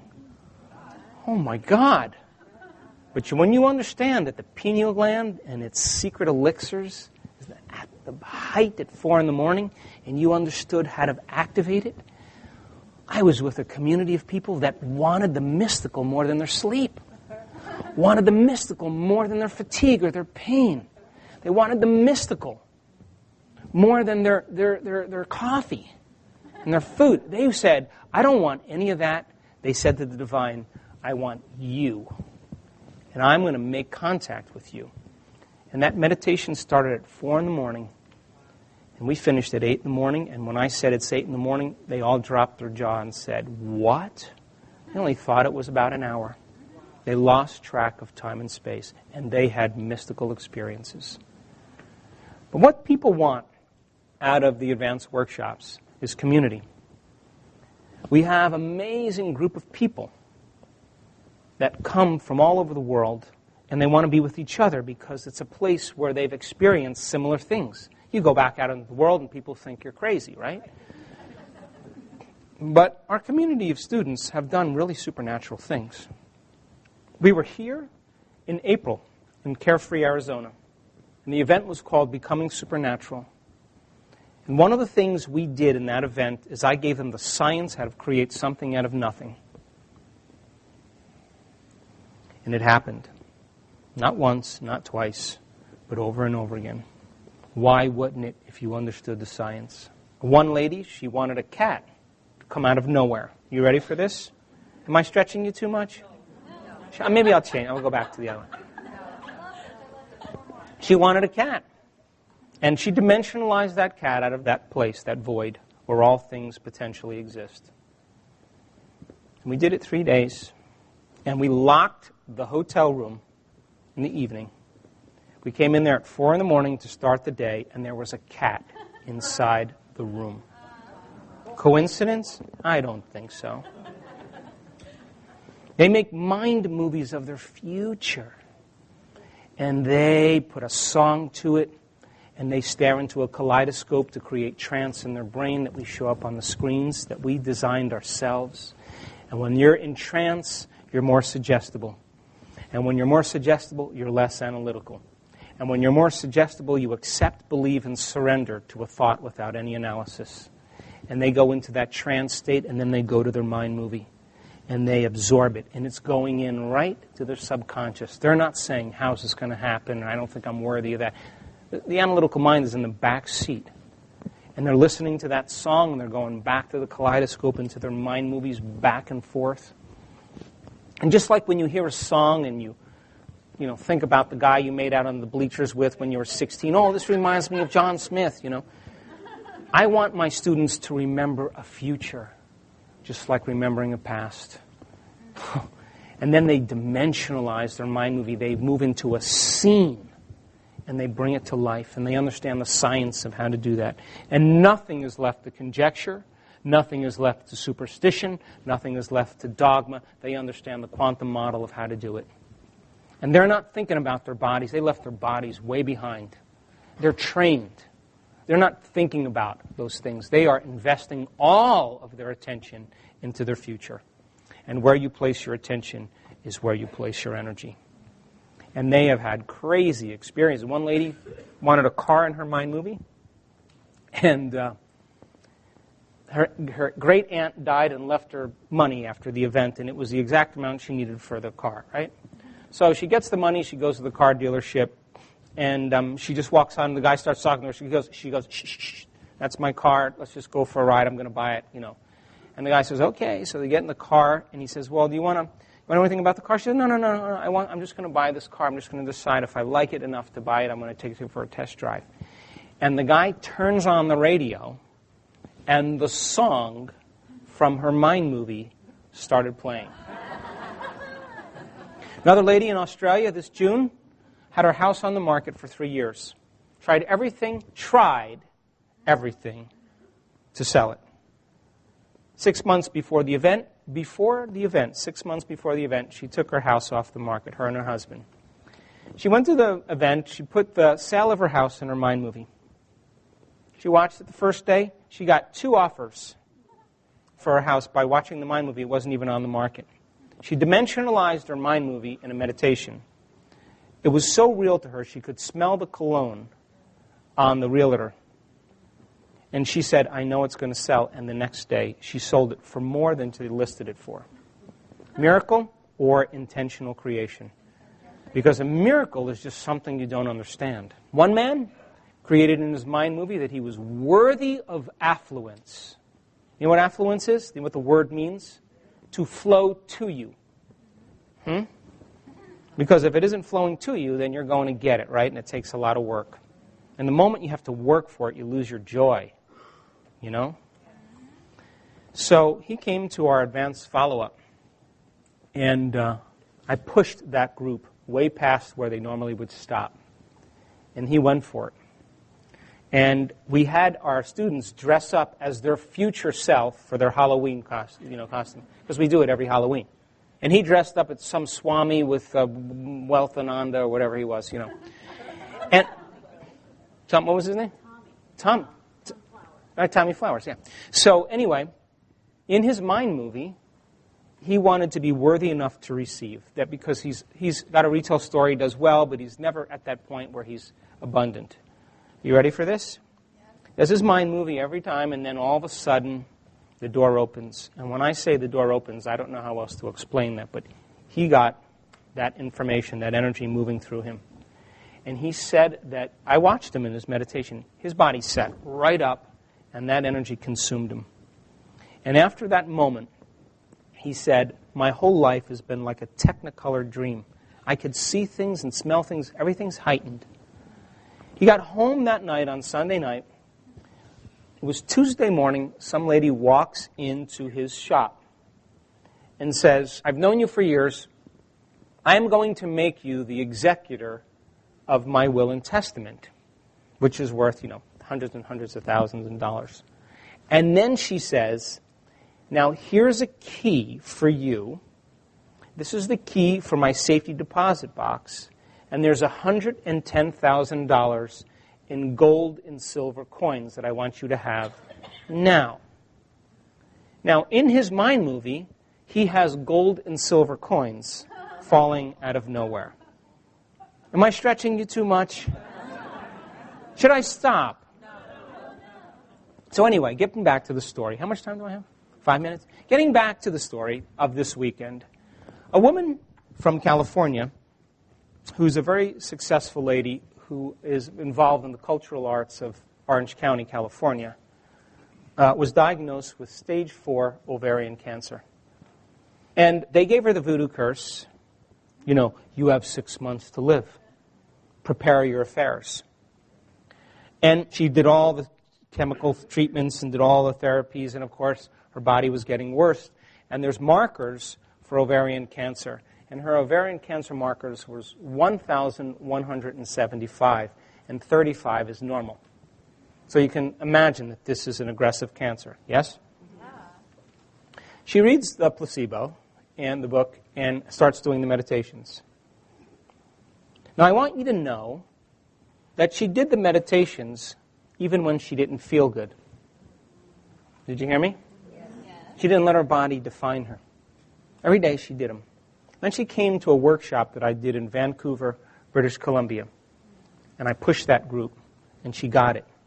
And she committed every day to taking the placebo in her mind, changing her state. As a result of that event, she came to an advanced workshop that we did here in April in Carefree, Arizona. At the end of that event, after her event, her blood values went to about 600 from 1100. She stood on the stage the other day, and there's people in this audience that were there, and her blood values are now at 175. Or 117. You know what she said? My doctors call me the miracle. And they ask what I do. She says, well, I epigenetically signal new genes in new ways every day. Now, what I want you to know is this. She is the living example of truth. I'd rather hang out with her than any academic or scholar. That's a person I want to be with because she's embodying it. And she came up against her fears and came up against her doubts, and she did the meditation anyway. And you know what she said? I am not getting up from this meditation until I'm in love with life. She had no reason to be in love with life, but she was not a materialist. She was investing her energy in the future, and she was getting up every single day in a new state of being, and she understood the science of signaling new genes in new ways. She understood how to do that because our students know how to do it. And every day, knocking on the genetic door. And because she lived the stressed-out life of an executive, she understood that it took her years to create that condition. And because it took her years to finally program the wrong gene in the wrong way, she was patient. And she understood it would take some time. She didn't do 2 meditations and say, well, that didn't work. Because she knew she had a lot to overcome. And every day, knocking on the genetic door and reprogramming her genes. And you know, I said to the audience just last weekend, to a community of 400 students that came from all over the world, you know, the disease actually exists in the old personality. You're literally becoming someone else. And she said, I have no doubt that by the time this event is over, my blood values will diminish again. And she was not arrogant. She was not self-centered. She was humbled greatness. And she was beauty. And she, to me, is a light to the world. I talk about a person who healed herself of polycystic fibrodysplasia in my last book. She was abused as a child. She created this terrible condition unconsciously that created fear and weakness and vulnerability in her bones. And you know, she had 17 fractures and she had all the high values, and it took her 4 years to heal that condition. She doesn't have an ounce of that disease in her body. And they told her she'd have it for the rest of her life and she'd be living in a wheelchair, and it was genetic. Are you listening? And she was a bitter, angry person, and she was difficult to be around. But when she broke through, and I watched it, and her body was losing control during a meditation because she needed to lose control. And she used to walk with crutches and a walker and a cane, and she needed special attention, and nobody believed that she did because she's an attractive woman, and it made her more angry. And now, I saw her, she didn't have any disease. And I said to her in Washington, D.C. last year, hey, at dinner, I said, why don't you stand up in front of the audience and tell your story? You would help so many people. You know what she said to me? I don't even remember my story. She was born again in the same life. Now, here's the cool part. I was in Munich this year for an advanced workshop, our European advanced workshop, with 550 people, and they were rocking people. And on the stage comes a woman who was diagnosed with polycystic fibrodysplasia, who read the book and did the meditations and said, if that person can heal herself of that condition, so can I. That's 2 now. She stood on the stage, no evidence of fractures in her bone, and all of her blood values normal. So this is a time in history where it's not enough to know. This is a time in history to know how. And all of this weekend workshop for you and all of this information is to inspire you and to be the living example of truth and to become supernatural, to step out into that unknown and make the effort to create from this place. And when you begin to do that properly, you should see evidence in your life as a result of your efforts. Why else would we do this? But by the same means, that unifying field of intelligence that's endorsing all of life says, I honor free will. And if you're walking around dragging dead mules with you and are angry and upset and frustrated and suffering, you are basically saying to that intelligence, O infinite creator of life, giver of life of all things, quantum field, I'm broadcasting the signature of suffering into my life. Bring me an experience of suffering into my life, but bring it in a way that I least expect. That surprises me and leaves no doubt that it's come from you so I can suffer a little bit more. You see, we're not punished for our sins. We're punished by our sins. And sin is an attitude. And so you walk out of this weekend and you have to ask yourself, from this point forward, in an age of information, ignorance is a choice. Thanks for listening. Do you know that you are made of atoms? And atoms are 99.9999 with 13 zeros after it, percent nothing. And 1.000 with 13 zeros after it, percent something. So you are more energy than you are matter. So how come we keep all of our attention on that small percentage of particles, and we spend so much less attention putting our awareness on the invisible? This short time together today is to explore that 99.999% empty space that is filled with possibility and potential. So if we're keeping our awareness on that 0.00001% of reality, do you think that we may be missing out on something? So the person next to you is an illusion of energy, gravitationally organized light that's sending and receiving information based on how we think and how we feel. So then, if you live your life every single day remembering who you think you are based on a body, living in a particular place in the environment, living in some time, then we are living by the laws of the body, the environment, and time. So, middle-aged woman, she's raising her children, she's happily married, things are going really well. All of a sudden, her husband comes home and announces that he's leaving her and going to Buenos Aires with his 2 secretaries. Now, the trauma of this event produces a very strong emotional reaction. And the emotional reaction that's created knocks this woman's brain and body out of balance. And she's so shocked by the experience and the rush of chemicals that are created from that event that every time she thinks about the event, what she doesn't know is she's producing the same chemistry in her brain and in her body as if the event was happening. And the body, as the unconscious mind, does not know the difference between the event that created the emotion and the emotion she's fabricating by memory alone. To the body, it's living in the same environmental circumstances 24 hours a day, 7 days a week, 365 days a year. So she goes through all of those reactions. She hates, she judges, she resents, she feels victimized. All of those chemicals all along are running.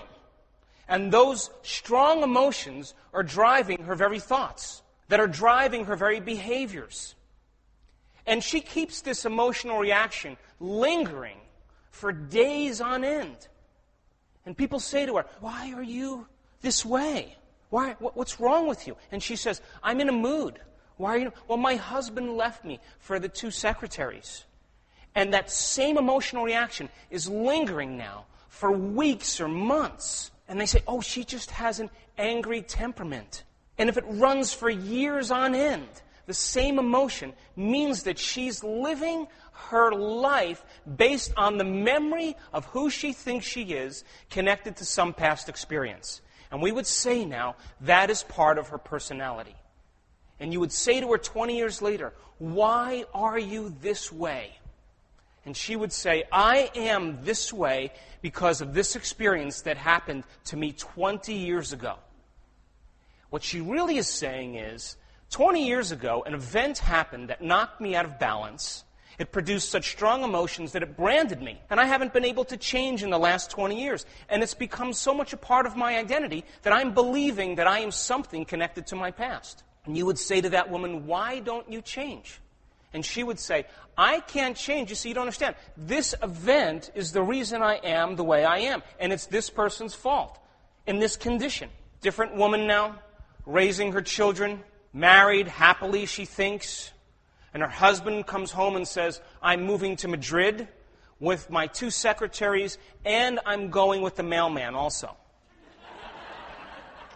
Now, this woman goes through the same emotional reactions, emotionally.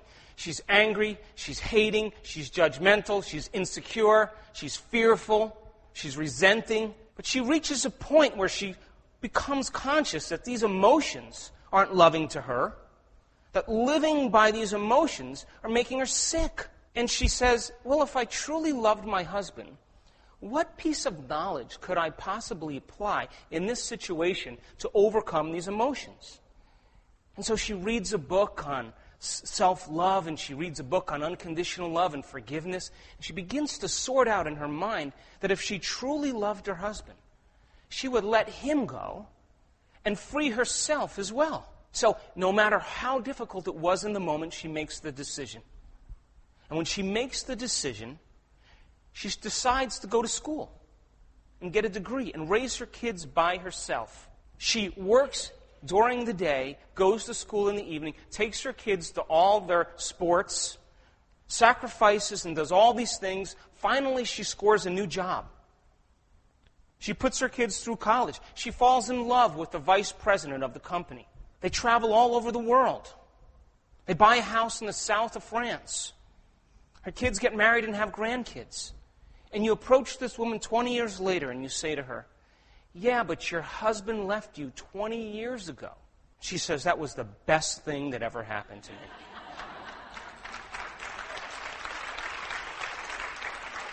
You see, we are defined by our adversity. And we memorize emotions, layer by layer, that become part of our identity, that are connected to experiences that happened in the past. And we describe ourselves in the context of a story that's connected to the past. How many people know people who do that? I'm asking you today to make up a new story. That the story of the past actually keeps you connected to the past. And as long as you analyze your life within the emotion of some past experience, the answer is never in that emotion. It exists outside that emotion. Because that emotion is connected to a past experience that's connected to a past consciousness. So try this out for a moment. According to the quantum law, you know the reason why we think about our problems? Because it was our thinking about them that created them in the first place. Do you know why our problems feel so real? Because it was our feelings that created them as well. Change the way you think and feel, and it produces a different outcome in your life. Now, when we have reactions to experiences in our life, primarily those traumas that knock us out of balance, we activate a very primitive nervous system. And that nervous system is called the sympathetic nervous system, or the fight-or-flight nervous system. So if there's a lioness sunbathing in the Serengeti, and there's a group of gazelles walking by, and one of those gazelles is walking with a limp. It's walking out of pattern. And the moment the lioness sees the gazelle walking out of pattern, she becomes very object-focused, single-minded. She obsesses and puts all her attention on that prey. And when she does that, she activates that fight-or-flight nervous system to mobilize an enormous amount of energy, because survival means food for her cubs. Now, the gazelle who's strolling along, minding her own business, all of a sudden sees these eyes looking through the brush. And the moment she recognizes the predator, she turns on her fight or flight nervous system and mobilizes all of this energy for a threat. And when she mobilizes all that energy and the chase begins, if the gazelle outruns the lion, 15 minutes later, it goes back to grazing. That's called a short-term stress. And every organism in nature is designed for short-term stress. Now, stress is when your body is knocked out of balance. Stress is when your body's knocked out of homeostasis. The stress response is what your body innately does to return itself back to order. Now, we pretty much have three types of stress. We have physical stress, like trauma, accidents, injuries, falls. We have chemical stress, which is like pesticides and pollutants and heavy metals and flus and allergies and hormones and foods, blood sugar levels. And then we have emotional stress. Traffic jams, internet connections, second mortgages, single parenting. And when human beings, every time we perceive a threat in our environment, we knock our body out of balance. Now, here's the problem with human beings. We can turn on the stress response just by thought alone. We could think about some worst-case scenario. We could plan for something happening in our life, and we want to get prepared for it before it happens. And we put all of our attention on that worst-case scenario, and the body, as the unconscious mind, expecting the event to happen, begins to change physiologically before the event happens. And we turn on the stress response just by thought alone.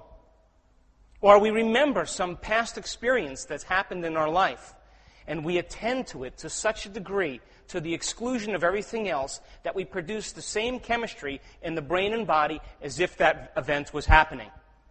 And the body, as the unconscious mind, begins to be strained to either live in the future or live in the past and never live in the moment. Now, if you keep mobilizing all of this energy for some threat that's real or imagined, and we keep knocking the body out of balance, that imbalance becomes the new balance, and now we're headed for disease. Now, here's the problem. Those chemicals of stress, when we react to something trauma in our life, it produces a drama, because those chemicals of stress that mobilize all of this energy are highly addictive. They give the brain and body a rush of energy. When the gazelle is being chased by the lion, or the lion's chasing the gazelle, and they are in survival, and all that energy is being mobilized, the brain wakes up, the body wakes up, and there's a jolt of energy. Now, you and I, when we live by those hormones of stress, and those hormones create that rush of energy that's highly addictive, we begin to become addicted to the problems and conditions in our life so that we can reaffirm our addiction to remember who we think we are as a somebody. In other words, the problems in your life, the bad relationship, the poor job, the unhealthy circumstances, we keep those things in place to reaffirm the emotion that we're addicted to remember who we think we are based on some past trauma. Now, when we live like that, those chemicals then begin to cause us subconsciously to crave the experiences in our life or to reaffirm the experiences just so that we can get that hit. And so we look for the conditions in our life, and when we reproduce the same effects, we get to cause a reaction within our body and say it was something outside of us that caused us to feel this way. Now, when the gazelle is being chased by the lion, and it's mobilizing all of this energy, that gazelle is only concerned about three things: its body, the environment, and time. In other words, oh my gosh, there's a predator on my tail. I better take care of this body. Where in my environment am I going to go, and how much time do I have to get there? And when we live by stress, you and I, we obsess about our bodies. We obsess about our body parts, what we look like, what our hair looks like. We obsess about things in our environment, what we have and what we don't have. And we obsess about time. And because the chemicals of stress cause us to focus on those three things, we begin to focus on that 0.00001% of reality. And we begin to define reality as materialists with our senses, because reality becomes very real in that moment. And when we live by those chemicals of stress, we begin to become very selfish, self-involved, self-indulgent, very self-centered, self-important, because the self then is identified as a body in the environment and in time. But that's not who we really are. And the emotions that are created by those chemicals of trauma are anger, hatred, frustration, aggression, fear, anxiety, insecurity, pain, suffering, hopelessness, powerlessness. Those are the emotions that are created by the chemicals of stress. And those emotions endorse the ego to remember who we think we are as a body in the environment and time. And if we keep turning on the stress response and we can't turn it off, now we're headed for some disease. So what was once highly adaptive in survival, we're being chased by a lion, we better turn on that fight or flight nervous system.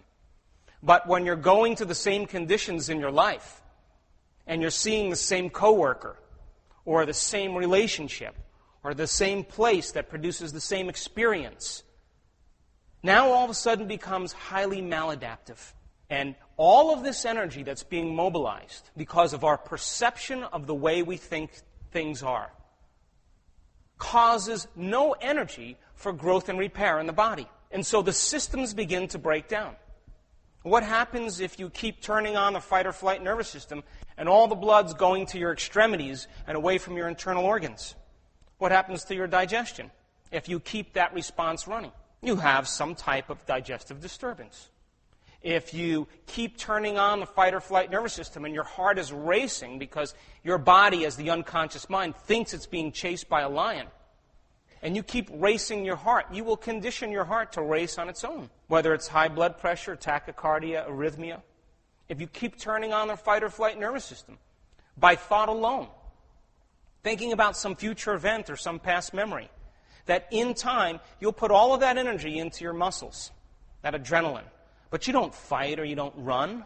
So that energy stores itself in the tissues and it hardens. And that's called pain. And 80% of our culture has pain. What happens to the immune system? You keep turning on that emergency system for some threat in the external environment, and there's no energy for the internal environment. The immune system has no energy to catch up. Flus, rheumatoid arthritis, MS, cancer, all the same. What about infertility? You think it's time for a long-term building project if a woman is constantly under stress? There's no time to grow a baby. What happens to the brain? The very chemicals begin to cause neurons to fray. So then the trauma in our lives that produces the strong emotional addiction, that reaffirms who we are based on some past memory, then causes the drama in our life to continue, because when we are under the chemicals of stress and we're reacting emotionally, there's always a gap between the way things appear and the way things really are. And that refractory period of chemicals that's created from your reaction to some condition in your life. And if you react when those chemicals are running, you'll always say the same thing. I should have never said that. I should have never done that. I should have never thought that. Oh my God, I should have never sent that email. Because those chemicals cause us to act like an amped up animal with a big memory bank. Now, these emotions, you want to take a test to see if you're addicted to an emotion? Just take a test, okay? I want you to think of a time in your life when you were really angry. And if I came up to you and I said, listen, I know you're really angry, but here's what I want you to do. I want you to stop. What would you say to me? Don't say it. Now, isn't an addiction something you can't stop? So if you were able to control your anger, you should be able to stop it in a moment. Would you agree? So then what happens to us over time, that these addictive chemicals become the very mechanism that continues to knock us out of balance. And those chemicals begin to dysregulate or downregulate the genes that begin to create disease. So then, if we can turn on the stress response just by thought alone, that's how powerful we are, and those chemicals are highly addictive, and they begin to push the genetic buttons that create disease, then it's our very thoughts that make us sick. So then, if our thoughts make us sick, can our thoughts make us well? That's the question. So that woman then who was jilted by her husband, she works now in really poor conditions, and her boss disrespects her because that's the energy she puts out. He has attention deficit disorder, so she does all of her work in his. She's working late at night, going to bed late, getting up early, preparing for the most important day of her life, for a promotion. And she's missing meals. She's drinking a lot of coffee. She's doing everything she can to keep herself going. And so she's getting ready to catch a plane to fly to Chicago to do this big presentation. And for 2 weeks, she's been preparing for it. Now, she's taking her children to her mother's house to drop them off before she catches her plane. And her mother's going to take the kids to school. Halfway to her mother's house, her daughter forgets her ballet slippers. So now she has to rush back to the house. Now time is becoming an issue. She rushes and drops her children off at her mother's. She gets on the freeway to catch the plane, and the freeway is jammed with traffic. Now her heart rate starts to pick up. She's knocked out of homeostasis. She thinks she's going to miss the plane. So what does she do? She pulls over on the side of the road, rides along the shoulder of the road, breaks the law. She gets to the airport now. There's a huge security line. She cuts in line. People are yelling at her. Only the New Yorkers that moved to Phoenix are yelling at her. And she's crying hysterically. She grabs her bags. She runs to the gate. She gets to the gate now. She's the last one on the plane. She sits down on the plane, and when she sits down in her seat, all of a sudden she notices her heart starts to race, and she starts to feel this visual narrowing, and she can't catch her breath, and she starts feeling like she's losing control. What is she having? Panic attack. But here's the deal. The moment we notice a change in our internal chemistry, the moment we're knocked out of balance, we always look around in our external environment to see what's causing it. So she thinks, oh, it's crowded places. I have a fear of flying. She makes an association in the immediate moment. But she forgets that she has been missing meals, she's low blood sugar, she's stressed out, she's drinking a lot of coffee, she's not sleeping well. Her body's completely out of balance. And by her worrying about her presentation, her body as the unconscious mind was getting the same chemicals over time, and she conditioned her body to memorize anxiety better than her conscious mind. And whenever the body knows better than the mind, that's called a habit. So she conditioned her body to live in anxiety. So the plane takes off, and she makes her way. She does her presentation. She's driving home. After she lands, she has to pull over on the side of the road. She has another panic attack. Now she can't even control it. And as she begins to worry about the next panic attack, by the very means of worrying, it's actually reinforcing the condition. So then she gets home, and she realizes that she calls a friend, and her friend says, oh, you had a panic attack. So then she goes to the doctor, and the doctor says, oh, you have a chemical imbalance in your brain. You see, it's a hardware problem. It's circuits and chemicals and molecules. And here, take this drug, and this drug will help balance your brain. Now, here's the question. Even though she's using the chemicals to balance her brain, is she healed from the condition? You know why? Because the insight of having a chemical imbalance changes nothing, right? And the fact that she has a fear of crowded places and flying, she will still avoid them. So she's walking with her girlfriend now on the street, and her girlfriend says, oh, you should see my psychologist. So then she goes to the psychologist, and the psychologist says, no, it's a software problem in your brain. You see, your father was very overbearing, and he was a perfectionist, and you feel, overburdened every time you get in a stressful situation. And she has this amazing insight. Now, even though she has the insight, does it change her condition? So then she goes to the psychic. And the psychic says, you were burned at the stake in Carcassonne in the 1500s. You are a charismatic Christian. And she feels so important in that moment. Now, even though she has the insight, does it change her anxiety? So then she goes to the astrologist. And where is Mercury? Now, even though she understands Mercury is in retrograde, does it heal her anxiety? Now listen, there has to be a new model that has to be created. Because every time we have a thought, we make a chemical. And if we have a great thought, or an unlimited thought, or a joyful thought, our brain turns on a set of circuits in a specific combination and sequence that produces a level of mind that turns on another part of the brain that creates a chemical for us to begin to feel exactly the way we were just thinking, great or unlimited or joyful. By the same means, if we have a negative thought or an insecure thought or an unworthy thought, we turn on a different combinations of neural circuits that produces a different level of mind, that produces a different chemical that makes you feel exactly the way you were just thinking, negative or unworthy or insecure. Now here's the deal.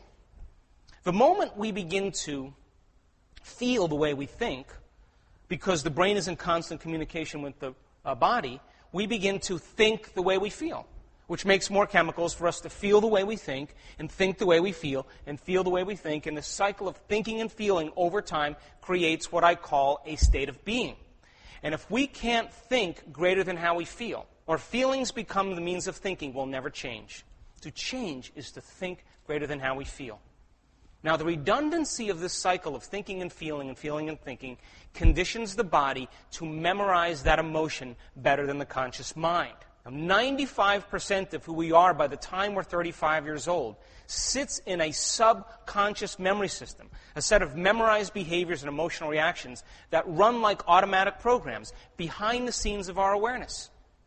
And we call that an identity or a personality. So how many people here, well, you'd have to be over 35 for this, but couldn't consciously remember a phone number on their phone?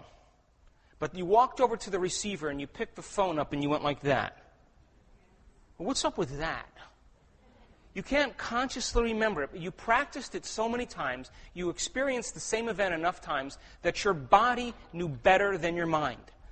Now, 95% of who we are is a set of memorized behaviors that run just like that, in which the body is the mind. So would you agree then if you had an insecure thought, all of a sudden you begin to feel insecure? Come on. The moment you begin to feel insecure, you would think more insecure thoughts. Then you begin to feel more insecure. And then you think more insecure thoughts. And if you did this long enough, someone would say, what's up with you? You'd say, I am insecure. And whenever we say, I am anything, what we're saying is our mind and body are working together. Our thoughts and feelings are aligned, and we are in a state of being.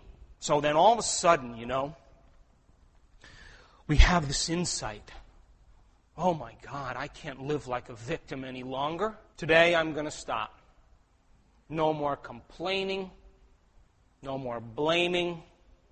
No more making excuses. Of course, if you're Italian, no more self-pity. You're just going to stop today. Just going to stop it.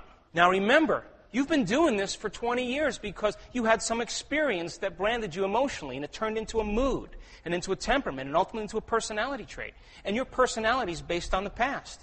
And when you live in that state of thinking and feeling and feeling and thinking, your body, as the unconscious mind, is literally living in the past.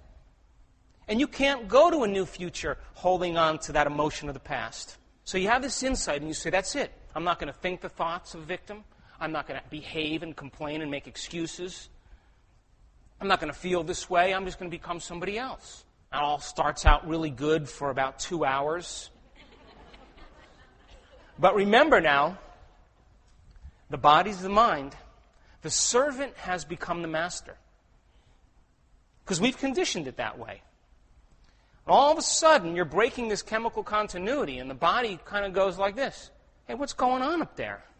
We had a thing going. I've modified my receptor sites for you. You told me what to do, and I've changed to fit your addiction. And you think you've been making all the decisions, but I've been making all the decisions for you to reaffirm your addiction. He says, we can't have this. See, the servant says, where you been for the last 20 years? I got this. As a matter of fact, I know how to do this better than you. You can't remember, but I can dial the number for you. So all the cells of the body get together and they say, listen, let's send a message back to the brain. So right up the central nervous system, right to the thinking brain. It's called the fast track. Now at the same time, your chemical levels of suffering are dropping because you're not thinking and feeling the same way. And there's a thermostat in your brain called the hypothalamus. And it notices that you're not getting the same rush of emotion. And the body wants to recalibrate back to its familiar self based on who we think we are. So it sends a message to the thinking brain. That's called the slow track. And the next thing you know, you start to hear those voices in your head. Oh, you know what? It was my ex-husband's fault that I am this way. My mother was that. I don't feel like it. Tomorrow's a better day to start. And that's the body sending messages back to the brain. But just because you have a thought doesn't necessarily mean it's true. But when we respond to that thought as if it's true, consciousness immerses itself back into the program, and we return back to the old self, thinking the same thoughts, performing the same actions, living by the same emotions, but secretly expecting something different to show up in our life. Now, to change is to begin to go into the operating system of the subconscious, where all of those programs exist. To become conscious of your unconscious thoughts. To become familiar with your unconscious behaviors that are subconscious programs. To begin to look at those emotions that have always been there, that have become so familiar that we think it's who we are. But those are just chemical memories from the past. The word meditation in Sanskrit means to cultivate self. To cultivate self. So then, if you eliminated the environment and you no longer were taking in the same information and you began to observe yourself and look at who you were, and you began to look at how you thought and how you behaved, the mere fact of your observation of yourself would mean that you could no longer be yourself. You're something observing yourself. And that level of awareness begins to separate ourselves from the program. Now, most people don't want to do that. They'd rather get on the, TV and with the remote, or they'd rather get on a cell phone and complain, or get on the computer to distract them from that feeling. We use everything outside of us to try to make these feelings go away. And that's what creates addictions. Because behind every substance addiction, there's an emotional addiction that most people can't overcome. And there's an innate desire to want to overcome it. But everybody thinks it happens outside of us. So to cultivate self, these masters come out of the Himalayas, they're walking through the fertile valley, and they're healing the sick, and they're performing all of these miracles. And the villagers say to them, how in God's name do you do this? And they say, you have to cultivate self. You have to dig up the old self and plant a new self. How many people here have actually planted a garden? Planted something. Now, what if you left the plants from the past year and you left those weeds that went by unnoticed by you, that represent those thoughts that slip by, and you never tenderized or fertilized the soil, and you left the rocks that sifted to the top, that blocked potential, and you cast your seed on that plot of land? What kind of fruit would you bear? But what if you pulled out the past, and you pulled out those weeds and removed the blocks that were your emotions, and tenderized the soil and planted a new garden, and cultivated it every day with your mind, your attention, and your inspiration? So then, To cultivate self, then, means to break the habit of the old self and reinvent the new self. It's to unlearn who we used to be and relearn who we want to be. To what we call in neuroscience, prune synaptic connections. And for those of you who come to the workshop tomorrow, I'll show you pictures of what that looks like. And sprout new connections. To unmemorize emotions that exist in the body, then recondition the body to a new mind or new emotion. To deprogram the old self and reprogram the new self. To pull the energy out of the past and begin to create an energy into the future. Now, do you ever notice when you're in a state of creation, when you are inspired to create something, that you become so present in the moment, so involved with what you're thinking about, what you're doing, that you forget about yourself? Did you ever notice that? That's my definition of creation, is when I forget about me. And when you pay attention to such a degree that there is no body, there is no thing, there is no time, you go from keeping that hindbrain that's turning on the chemicals of stress to activating the forebrain, the crowning achievement of the human being. And when the forebrain turns on, when the architect or the CEO or the symphony leader gets back in control, and you want to pay attention to something, your brain does something very natural. Because we have all the machinery. It's like a volume control. Your frontal lobe doesn't want to be distracted by your body. It doesn't want to be distracted by things in the environment. It doesn't want to be thinking about time. And so like a great symphony leader, your frontal lobe looks out of the landscape of the entire brain. It has connections to all other parts. And it begins to quiet down the motor strip in your brain. And when it cools off the motor strip, and there's no brain activity in the motor strip, there is no mind in the motor strip any longer, and you become very still. And then it cools off the sensory strip, where you feel your body. You feel your arms and your legs and your face. And if there's no brain activity in the sensory strip, there is no mind to process your body. You become nobody. There is no body. And it cools off the circuits in the parietal lobe that have to do with your sense of time and space. And if there's no brain activity to process time, there is no time. And it cools off the association centers in the temporal lobe where you identify with your problems and the people in your life. And if there's no brain activity there, then there is no identity. There is no body. And it cools off the emotional centers. And when that happens, the thought that you're thinking literally becomes the experience. And the brain captures the thought as the experience and upscales the hardware to look like the experience has already happened. Now, we do this all the time. You can drive down the road on the freeway, and you can be so involved with what you're thinking about that you just drove 45 miles. You didn't see anything in the environment. You didn't feel your body. You lost track of time. Well, who's driving the car? That same exact state is the state that we create in. Now, isn't it ironic?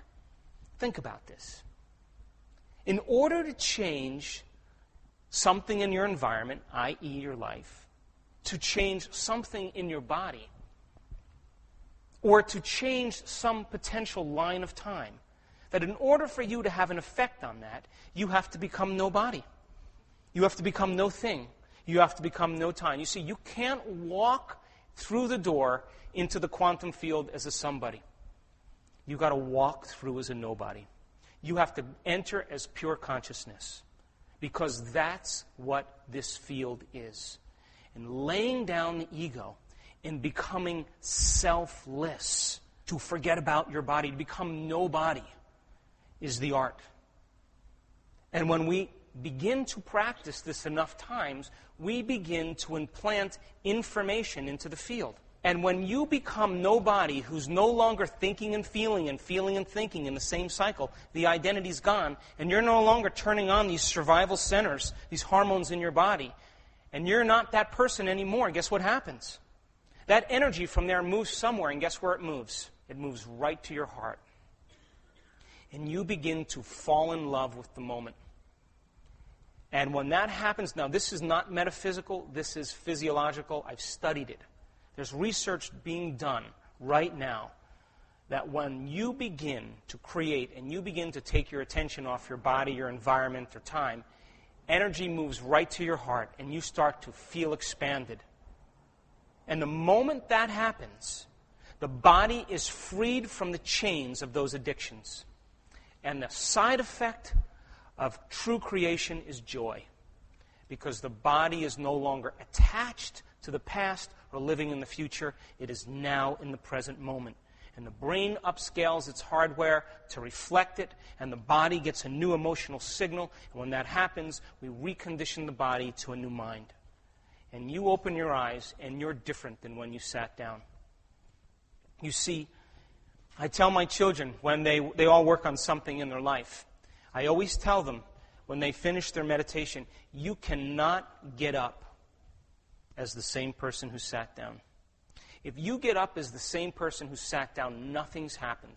Nothing's happened in a quantum field. Nothing's happened neurologically. Nothing's happened chemistry-wise. Nothing's happened genetically. You are the same person. You have to get up as if you just had the most amazing experience in your life, and you have to convince your body emotionally, as the unconscious mind, that that future event has already happened, so much so that you're living that future now. And when you're able to do that, you've gone from thinking to being, and you've primed the brain and body ahead of the experience. Now, people will say to me, well, isn't that fake it till you make it? And I say, really? How many times have you driven down the road in your car, and you start thinking about telling off that coworker? Oh, I wait till I get there. I'm going to tell her this and do that. You start rehearsing what you're going to say and do. And then you get yourself so worked up that the thought becomes the experience. And you begin to produce the chemicals in your body. And your body begins to believe it's living in that future now. Then you go, no, I'm not going to tell her off. I'm going to go get the boss. And we're going to walk in there together. And then you plan this whole nother scenario. And you're pumping all this adrenaline. No. You know what I'm going to do? I'm going to write an email. And then you're driving in the car and you're writing this email. Oh, no. You back up and you're writing this whole thing. And the thought that you're thinking is the experience, and your body, as the unconscious mind, is living in that future and preparing it for the event ahead of the actual event. And then you say, no, I'm going to quit. And you get to your job, you open the door, you walk out and you slam the door. Hello, walking, talking maniac. And all you did was drive to work. That's how powerful we are. Now, all I'm saying is, instead of obsessing about your problems, I want you to obsess about your possibilities. And convince your body emotionally that's already happened. Because if your brain and body are already changed physically, because you changed your mind and rewired it, firing and wiring new circuits, and allowing yourself to emotionally feel what that feels like, epigenetically signaling new genes in new ways, then you are changed in your brain and body, and the experience has already happened. So then that quantum field that's 99.99999% nothing is beyond your senses. You can't define it with your senses. And that when you begin to forget about defining reality with your senses, and you're no longer a materialist, you're beginning to put your awareness on that 99.999%. And that's when you begin to imprint information into that field. And as you begin to change your electromagnetic signature, because you're changing the way you think and feel. The way you think is the electrical charge in the field, and the way you feel is the magnetic charge, and you broadcast an electromagnetic signature every day that influences every single atom in your life. And you and I are so powerful that we have energetic bonds to everything in our life. Now, this is why change is so hard. You meet someone for the first time, you say, what's your name? Rosemary. Rosemary. Hey, I'm Joe. Where are you from? Arizona. Arizona. Place. Hey, I was going to live in Arizona one time in Scottsdale. Do you know these people? You know those people? I know those people. People. And were you at that wedding at that particular time? Yes. And you know those people? Yes. Event. And you've experienced those things? I experienced those things too. Now, if we share the same experiences, the end product of every experience is an emotion. If we share the same experience, we share the same emotion, right? Come on. Yes?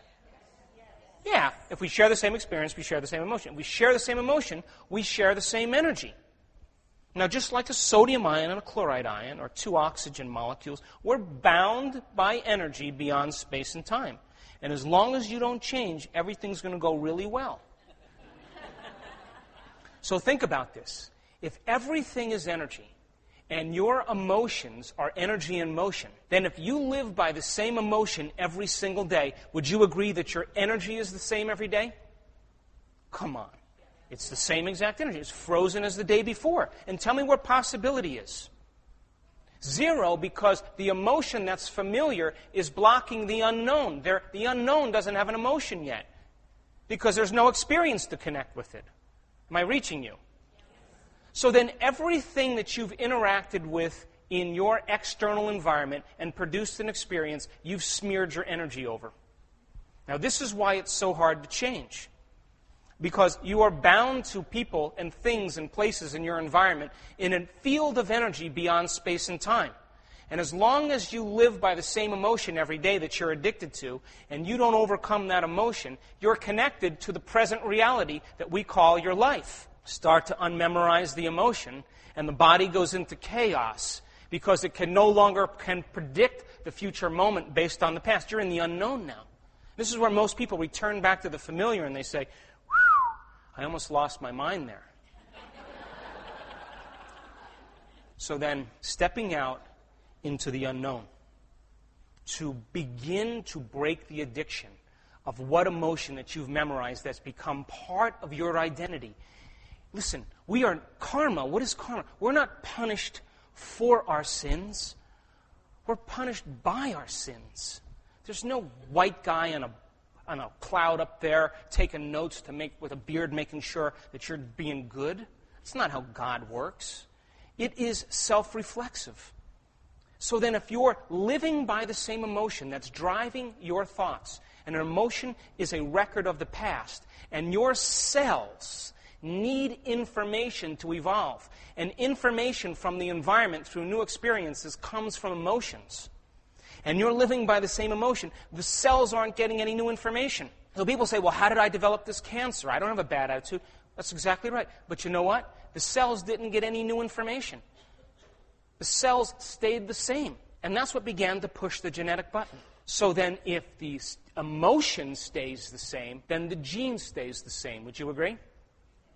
And if you can't overcome the emotion, and those emotions are driving your thoughts and choices, then you're going to keep creating the same thing in your life by free will. Unmemorize the emotion, change the gene, signal a new gene in a new way, roll up your past, and now you get to a new future. And the soul then says a memory without the emotional charge is called wisdom.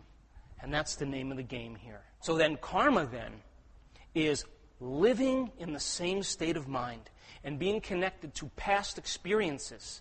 And if we don't overcome those emotions, we stay connected to those experiences, and we can never create anything new, holding on to the emotions of the past. And so when we're born again, in a next lifetime, we're born with the same genes and the same conditions, because we haven't overcome the very emotion that kept us connected to some past experience. So then, every time we begin to look at the self, layer by layer, look at those emotions, and begin to look, God, this anger, this hatred that I'm expressing every single day towards someone who isn't even alive anymore, that I'm excusing my behavior for something outside of me, is only affecting my own cells. I'm only doing this to myself. I can't free myself or that person until I let go of the emotion. And if you're living by the same emotion of hatred every day, is it possible, if you keep signaling the same gene with that emotion, that the moment the person breaks free from the emotional addiction of hatred, their acid reflux goes away? Go figure.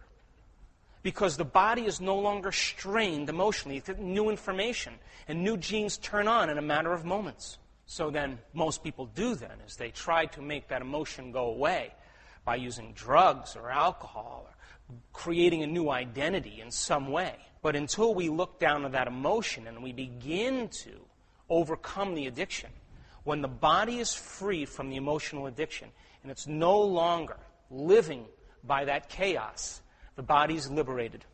And that energy moves out of the body and it begins to move into the field because the body is no longer holding on to the emotion. And that energy now is available energy that you get to use as a quantum creator to design a new destiny. So then, this is a time in history where information is so available. Everybody knows this already, but it's a time in history now. Everybody wants to know how. You want to know how to do it. How do I begin to make these changes? How do I begin to overcome some aspect of myself? Science is the contemporary language of mysticism. It is the language, contemporary-wise now, where we get to understand more about ourselves. And nobody's excluded from it. When you learn a little bit about yourself, you learn a little bit about brain waves and what meditation really is, and to get beyond the analytical mind and begin to make those changes into the subconscious. It's easy. But the hardest part, as I said yesterday, of all of this, making the time to do it. Making the time to wake up in the morning and say, listen, you think Martin Luther King wasn't afraid? He wasn't afraid. He was afraid, but you know what he said? Let me remind myself who I'm not going to be today, how I'm not going to think, how I'm not going to act, how I'm not going to feel. Let me become so conscious of who I no longer want to be, and let me remind myself who I do want to be, how I am going to think, how I am going to act, how I am going to feel. And I'm not going to get up until I am this person. And when I am this person, and I move into the state of being, I'm connected to something greater. When we live by the chemicals of stress, we are always trying to force the outcome. You know what I mean? We are always trying to predict it. We're trying to control the outcome. And we're trying to control it because we're trying to control something that is uncontrollable, which is the field. And how can something new happen in your life when you're trying to control the outcome? But when you're in an elevated emotion, when you are in a state of grace, and you have created a new ideal of yourself, and your heart is open, and your mind is clear, and you begin to feel connected to something greater. You're more energy and less matter. Because the survival emotions cause us to feel more like material, more like matter, and less like energy. But when we move into those elevated states, and we are more energy and less matter, we feel connected to something greater. And people say, well, how do you know what's going to happen? And you say, I just know. And I'm not even going to get in the way. I'm too busy being it. And as I said yesterday, living in an emotional state when you are in an inward process of gratitude, when you create something, most people give thanks when the experience happens. That's Newtonian physics. That's cause and effect. The quantum model says you have to give thanks ahead of the actual experience. So much so that you convince your body emotionally that the event has already happened. That's what gratitude is, isn't it? It's already done. And when that happens and you create a coherent signature and you tune into a potential that exists in the quantum field electromagnetically, get ready. Because your body is going to be drawn to a whole new experience. Or better yet, the experience is going to find you. And it's going to come in a way that you never thought of, that you least expect, that surprises you, that catches you off guard. So much so that you have no doubt that you made connection to something greater. And you have a two-way communication with it now. And you're so inspired you want to do it again. Now that's called evolution. And new genes turn on because new experiences are created and cells get new information and it begins to rewrite the program in a matter of moments. And so yesterday I said, the biggest reason I asked the audience how many people actually woke up this morning and created a future. But first I asked how many people believe that thoughts produce a destiny. Everybody raised their hand, and then I said how many people actually do it? 10% of the audience. Because nobody believes that it's true on a gut level. If you knew it was true, you would never miss a day. And the only reason we don't do it is we trade it off for some addiction. Because when we live by some emotional addiction, we are more convinced that we're matter and less energy. So nobody chooses us. We choose ourselves. We have to then begin to ask ourselves some important questions. What is the greatest expression of myself that I can be? To be reborn again in the same life. Your brain will literally reorganize its circuitry to reflect the new consciousness. And the body genetically will begin to be signaled with new information. And if you can signal your body emotionally ahead of the actual experience, then be prepared because the experience has already happened. And if you're living the same life, and you're living in routine and nothing's happened to you, no new experiences are happening, that's because those emotions are driving your thoughts and your behaviors. And if you can predict the emotion or the feeling of every experience, tell me how the unknown is going to show up in your life. Tell me.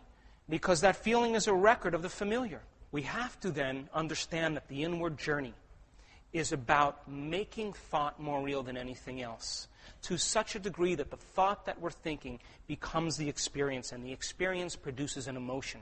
And we begin to give thanks or fall in love or open our heart ahead of the actual event, and we begin to signal the body genetically before the experience happens, so now the experience finds us.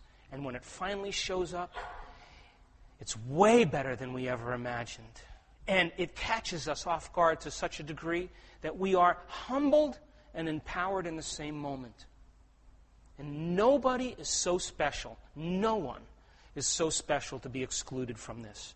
I don't care the color of your skin, your gender, your past. I don't care about any of that. Hardest part of all of this is making the time to do it. And getting beyond the feelings of the familiar that talk us out of greatness. We talk ourselves out of greatness because of some emotion that we think we are. So, Pavlov takes a volunteer dog, straps him to a table, rings a bell, feeds him a meal, comes out the next day, does the same thing. What happens after a few days? He can ring the bell and no food, and the dog, listen to this, autonomically or automatically, its body begins to change physiologically ahead of the actual experience. Now, if you're addicted to an emotion, it's no different than being addicted to chocolate. If you were addicted to chocolate and I slid a chocolate cake in front of you, what would happen in a matter of seconds? You start hearing these voices. Oh, go ahead, just take a bite. No, everybody else is eating it. Why don't you just eat it? You start tomorrow, All that chatters, that's the body sending signals to the brain. That's what an addiction is. Now, what happens if you take one bite of the cake? You eat the whole cake. Then you feel guilty. So then, would you agree, though, if you broke the addiction to chocolate, you wouldn't autonomically or automatically start to salivate and your stomach start to growl? If you broke the addiction, I could slide the chocolate cake in front of you and you could eat it or not eat it. Would you agree? So why do we keep returning back to the same self? Because when we're addicted to an emotion, and we have an emotional agreement with someone or something or bond in our life that's emotional, guess what? The moment we see that person go to that place, and we have an energetic emotional bond there, the moment we see that person, just like Pavlov's dog, if we're addicted, we begin to subconsciously, autonomically, or automatically, physiologically change to return back to the same identity. You sit down in your meditation in the morning, and your body is raging because it wants to return back to the familiar. All the voices are happening in your head. It's telling you you're not good enough. It needs the emotional rush. And you say, that's all you got? That's it, body? Because I'm going to wait till you're done. And when you're finally done, I'm going to recondition you to a new mind. And you're going to be so much happier when I did. When you have that kind of willingness, when your body starts to do that and you work with it like an unbridled stallion, I have horses, and when I get on my horse after I haven't been on him for a while, he smells the mares on the other side of the property, and he's got one thing on his mind, and it isn't me. And he'll buck and kick and run me into the wall, and if I grab those reins and I pull him in, and I stroke him on the side like that, and I back him up 2 steps, he'll stop and this big snort will come out of his nose. And I'll slow him down, and I'm reconditioning him, the animal, to a new mind. The body is the servant. It's the animal to the new mind. And when you have that kind of willfulness to go a little bit further than where you normally stop, right on the other side of your impatience is freedom. Right on the other side of your fear is courage. It's just the same energy, just transmuted into something else. Right on the other side of your suffering is grace. It's the same energy. And when you break the addiction in your inward practice, in the morning, you overcome yourself, you walk back into your life and the emotion is no longer in you. You could stand in front of your enemies, you could stand in front of the conditions in your life, and you wouldn't automatically respond because it's no longer in you. And all you see is who you used to be. And when you see that, you have compassion and love and caring, and you're not knee-jerking in the same response, matter to matter, particle to particle. There's a time in history right now, as I said yesterday, to demonstrate greatness. If you don't like the war, then stop arguing with your neighbor. You can't stand up for war if you're at odds with somebody. You can't. You can't say peace be with you and then have hidden agendas. You can't have a judgment about the government and its deception if you are deceiving people. First, you got to take that away. If you don't like greed, start giving. Demonstrate it in every area. Lead by example. So that people say, I don't know who you are or what you are, but I want what you have.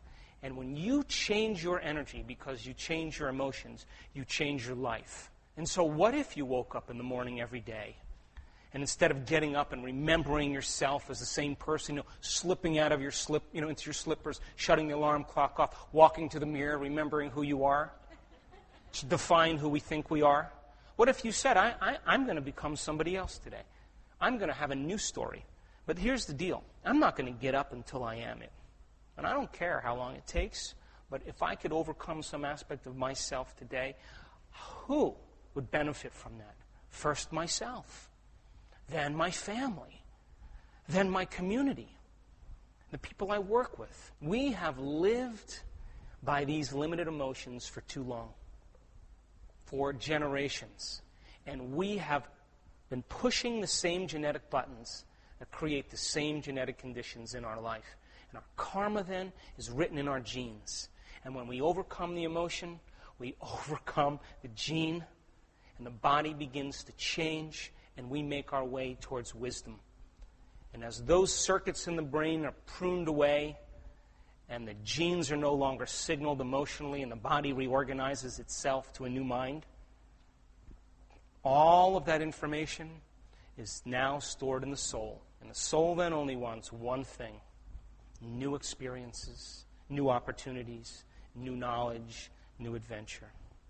And that's then when we get to celebrate our life. Thanks for listening.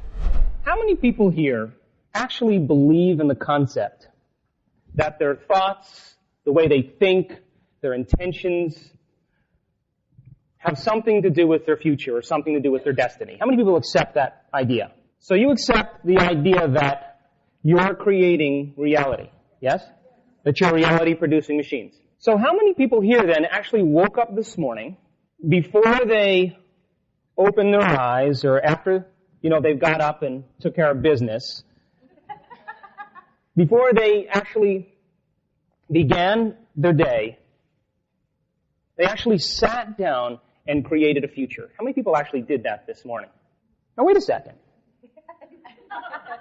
Chicago. You just told me that you believe that your thoughts have something to do with your destiny, right? So the biggest reason why most people don't get up and actually engage in the work of changing their mind is because most people don't actually believe that it's true. You see, if you knew it was true, you would never miss a day. If you knew that you can design your life and put certain touchstones or signposts that you're going to run into in your future, and that there is an intelligence that's both personal and at the same time universal that's giving you life, and that we can develop a relationship with that unseen intelligence. Just like you develop a relationship with your husband or your wife or your lover or your children or your dog or your cat or any of your pets, that we can develop a relationship with this consciousness. And it's the same intelligence right now that's keeping your heart beating. Your heart beats over 2 gallons of blood per minute, over 100 gallons of blood in 1 hour, over 100,000 times in 1 day. through 60,000 miles of blood vessels. And yet your vascular system weighs 3% of your body weight. Are you thinking about doing that? You, subjective mind, free-willed consciousness, who gets to like and dislike, choose and not choose?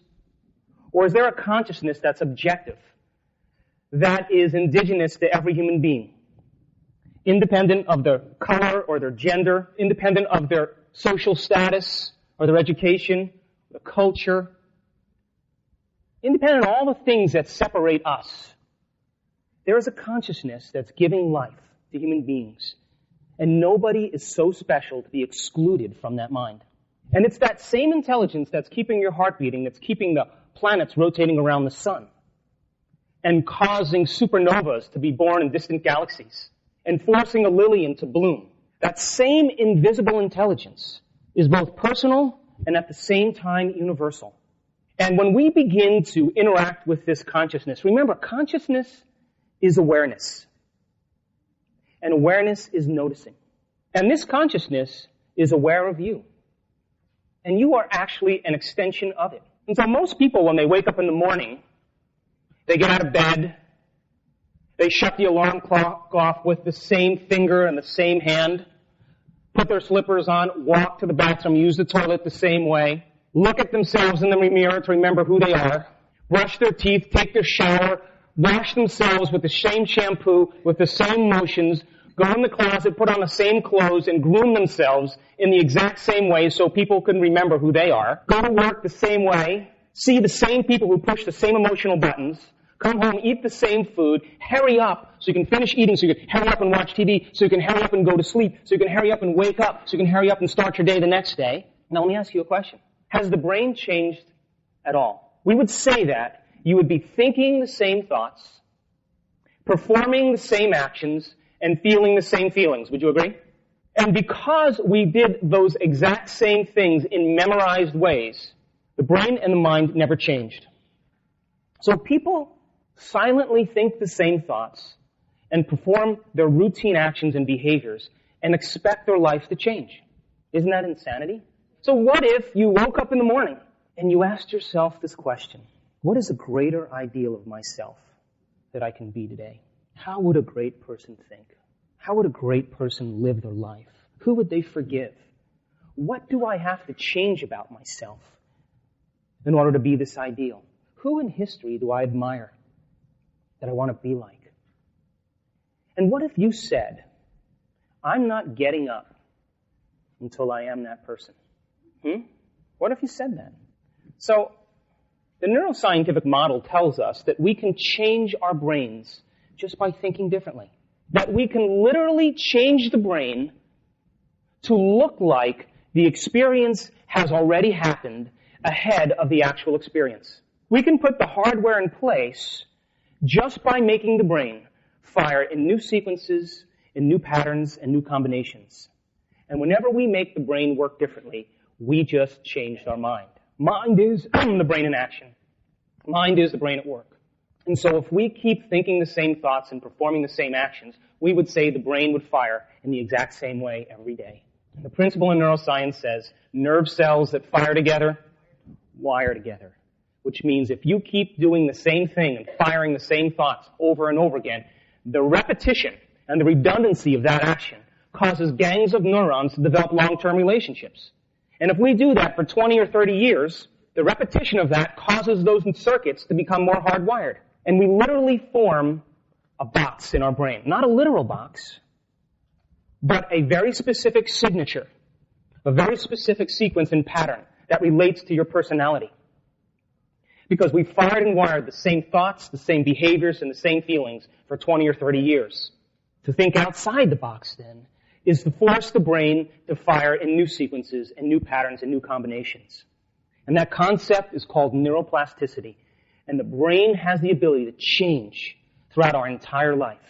So if you then woke up in the morning and you said, what is a greater ideal of myself that I could be today?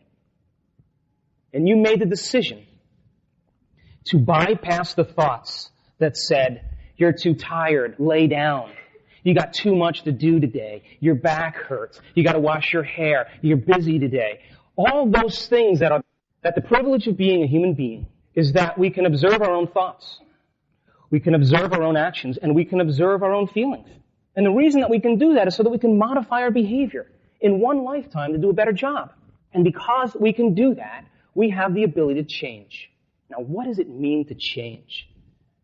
So you wake up in the morning and you perform the same actions and you see the same people and you think the same thoughts. You know, if you take a thought that's connected to a feeling, and you take a thought, and you string a series of thoughts together, you know what that's called? An attitude. What's wrong with you? Well, I have a bad attitude. Why do you have a bad attitude? I was thinking a series of bad thoughts. And if you take a series of attitudes and you string them together, an attitude, an attitude, an attitude, and an attitude, that's called a belief. And if you take beliefs and you string them together, that's called perception. And our perceptions, then, are literally tied to the way we think. So, the box of the brain, then, is because we go unconscious. And we keep thinking those thoughts over and over again, and it literally hardwires the brain into a personality. And that person, then, when they have to force their brain to fire in different patterns, it takes will, it takes energy, it takes something from within. But it's so much easier to turn on the TV or turn on the internet or get on a cell phone to distract us from change. So you said that you believe that your thoughts had something to do with your destiny, right? Your geniuses, right? Because your thinking control your environment. So if you wake up and in an unconscious state, you're responding to everything known in your life. Having the same things and having the same experiences over and over again, we would say then that it's the environment that's activating different circuits in your brain, and it's causing you to think equal to the environment. Would you agree? And the way you react to that familiar person, or that familiar thing, or that familiar place, we would say then it's the familiarity of the environment that's causing you to think in familiar and known ways. And if you keep thinking equal to the environment, what do you keep creating? Same environment. To change, to truly change, is to think greater than your environment. To think greater than the conditions in your world. To be challenged by the circumstances in your life. And every great person in history that ever changed the course of destiny already knew that. Whether it was Martin Luther King, or William Wallace, or Mahatma Gandhi, or Joan of Arc, they all said the same thing. You see, I have this idea. I have this dream. I have this vision. And I'm so possessed by this idea, I gotta begin to live as if it's already happening. And I'm so impassioned by it that I'm uncompromising to it. I don't care what's going on in my environment. I don't care what happens to my body. And I don't care how much time it takes. I'm going to live as if this dream is already unfolding. So can you believe in a future that you can't see or experience with your senses yet, but you've thought about enough times in your mind that your brain is literally changed to look like the experience has happened ahead of the actual experience? To live by that law is to live by the quantum law. And quantum physics tells us that the environment, your reality, is an extension of your mind. And when you truly change your mind, something should show up differently in your life. That's the law. And so when we believe in a future that we are intentional about, and we can emotionally embrace it before the event is happening, we are now creators. And that is our divine right. And because we can make thought more real than anything else, that's the other privilege of being a human being. The fact that we can become so focused on an idea that we can make that more real than the environment allows us to forecast a destiny. And you don't have to be a scientist, and you don't have to be a male, and you don't have to be white, and you don't have to be important. All you have to do is be alive and be able to think greater than the conditions in your life. So, when we apply that paradigm, our brain is no longer a record of the past, but it's in fact a map to the future. You see, every time you learn something new, you make a new circuit in your brain. You make a new connection. That's what learning is. Learning is making new connections. Remembering is maintaining and sustaining those connections, keeping them alive. And to then make the brain work in different ways. The raw materials that allows us to do that is knowledge, is information. Because if we can add a few new circuits that challenges your current beliefs, then maybe you can use those circuits to begin to implement into the brain to make it work in new and different ways. That was the whole purpose of What the Bleep. We designed that film so that when you walked out of there, you saw life differently. You perceived life differently because you learned a bit of knowledge from quantum physics down to cellular biology, and that was about you. And so when you made those new circuits, your thoughts that led to an attitude, that led to a belief, that led to a perception, allowed you to perceive maybe what has always existed, but your brain wasn't wired to see it. So every time we have a thought, we make a chemical. And if you have a great thought, or an unlimited thought, or a joyful thought, you know that in a matter of seconds, your brain produces a chemical that signals your body to make you feel exactly the way you were just thinking. You feel great, or joyful, or unlimited. So this immaterial thing called thought activates a set of circuits in the brain, which then regulates a series of chemicals for us to feel the way we were just thinking. And because the brain is in constant communication with the body, the moment we begin to feel the way we we begin to think the way we feel, which makes more chemicals for us to feel the way we think the way we feel, and feel the way we think. And this cycle of thinking and feeling and feeling and thinking creates what I call a state of being. And if we can't think greater than how we feel, we'll never change. To change is to think greater than how we feel. And when we use feelings as a barometer for change, we'll always talk ourselves out of greatness. So we would agree then that if you had a negative thought or an unhappy thought, that in a matter of seconds you would begin to feel negative or unhappy. And the moment you begin to feel negative and unhappy, don't you think more negative and unhappy thoughts, which makes more chemicals for you to feel more that way? And if you felt insecure, you had an insecure thought, you would begin to feel insecure. And the moment you feel insecure, you begin to think insecure thoughts, which then makes you feel insecure. And then over a period of time, when people think and feel and think this way, they ultimately define themselves as, I am insecure. And whenever we say, I am insecure, that means mind and body are working together. So, when a person then memorizes an emotional state that defines their personality, it's because they've gone through a redundancy of thinking and feeling for 20 and 30 years. And it's the cycle of this pattern that conditions the body over time to memorize insecurity or unworthiness or self-doubt or anger or fear. The body will memorize that emotional state better than the conscious mind. And whenever the body knows better than the mind, that's called a habit. A habit is when the body becomes the mind.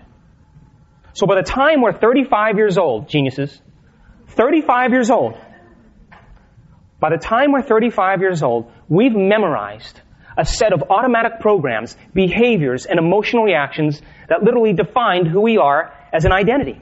And 90% of who we are by the time we're 35 sits in a subconscious program in which the body has memorized emotional states and propensities and automatic behaviors and attitudes. And the body literally has memorized it better than the conscious mind. So then the person reaches a certain point and they want to change. So they're going to use 10% of their conscious mind to change against 90% of what they've memorized for 20 or 30 years. And they start out with good intentions, and the next thing you know, they're sitting on the couch with the remote control eating Haagen-Dazs. They have no idea how they got there. To change, then, is to pull the mind out of the body and put it back in the brain. And that takes an act of will. So, if you can't consciously remember a phone number in your life, you know, when you pick up the phone and you can't remember the person's phone number, but all of a sudden you look down at the numbers, and then in a matter of seconds you dial the number. Well, what's up with that? You couldn't consciously remember the number.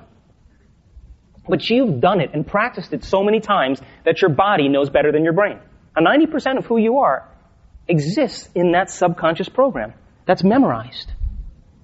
And so the body is the unconscious mind. The body is the servant to the mind. But if we condition the body over time to memorize emotional reactions and behaviors better than the conscious mind, the body literally becomes the mind. The servant becomes the master.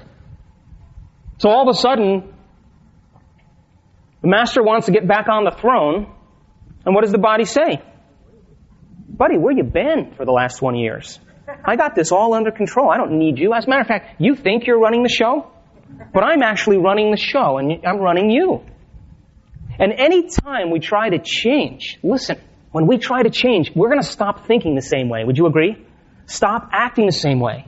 Stop feeling the same way. And if the body has become the mind, guess what's going to happen in a matter of seconds? We're going to break that chemical continuity that we memorize. And all of a sudden, we begin to feel uncomfortable. And you know why that is? Because the cells of the body, they've literally modified the receptor sites to receive more chemicals of suffering, or more chemicals of hate, or more chemicals of judgment, or prejudice, or insecurity.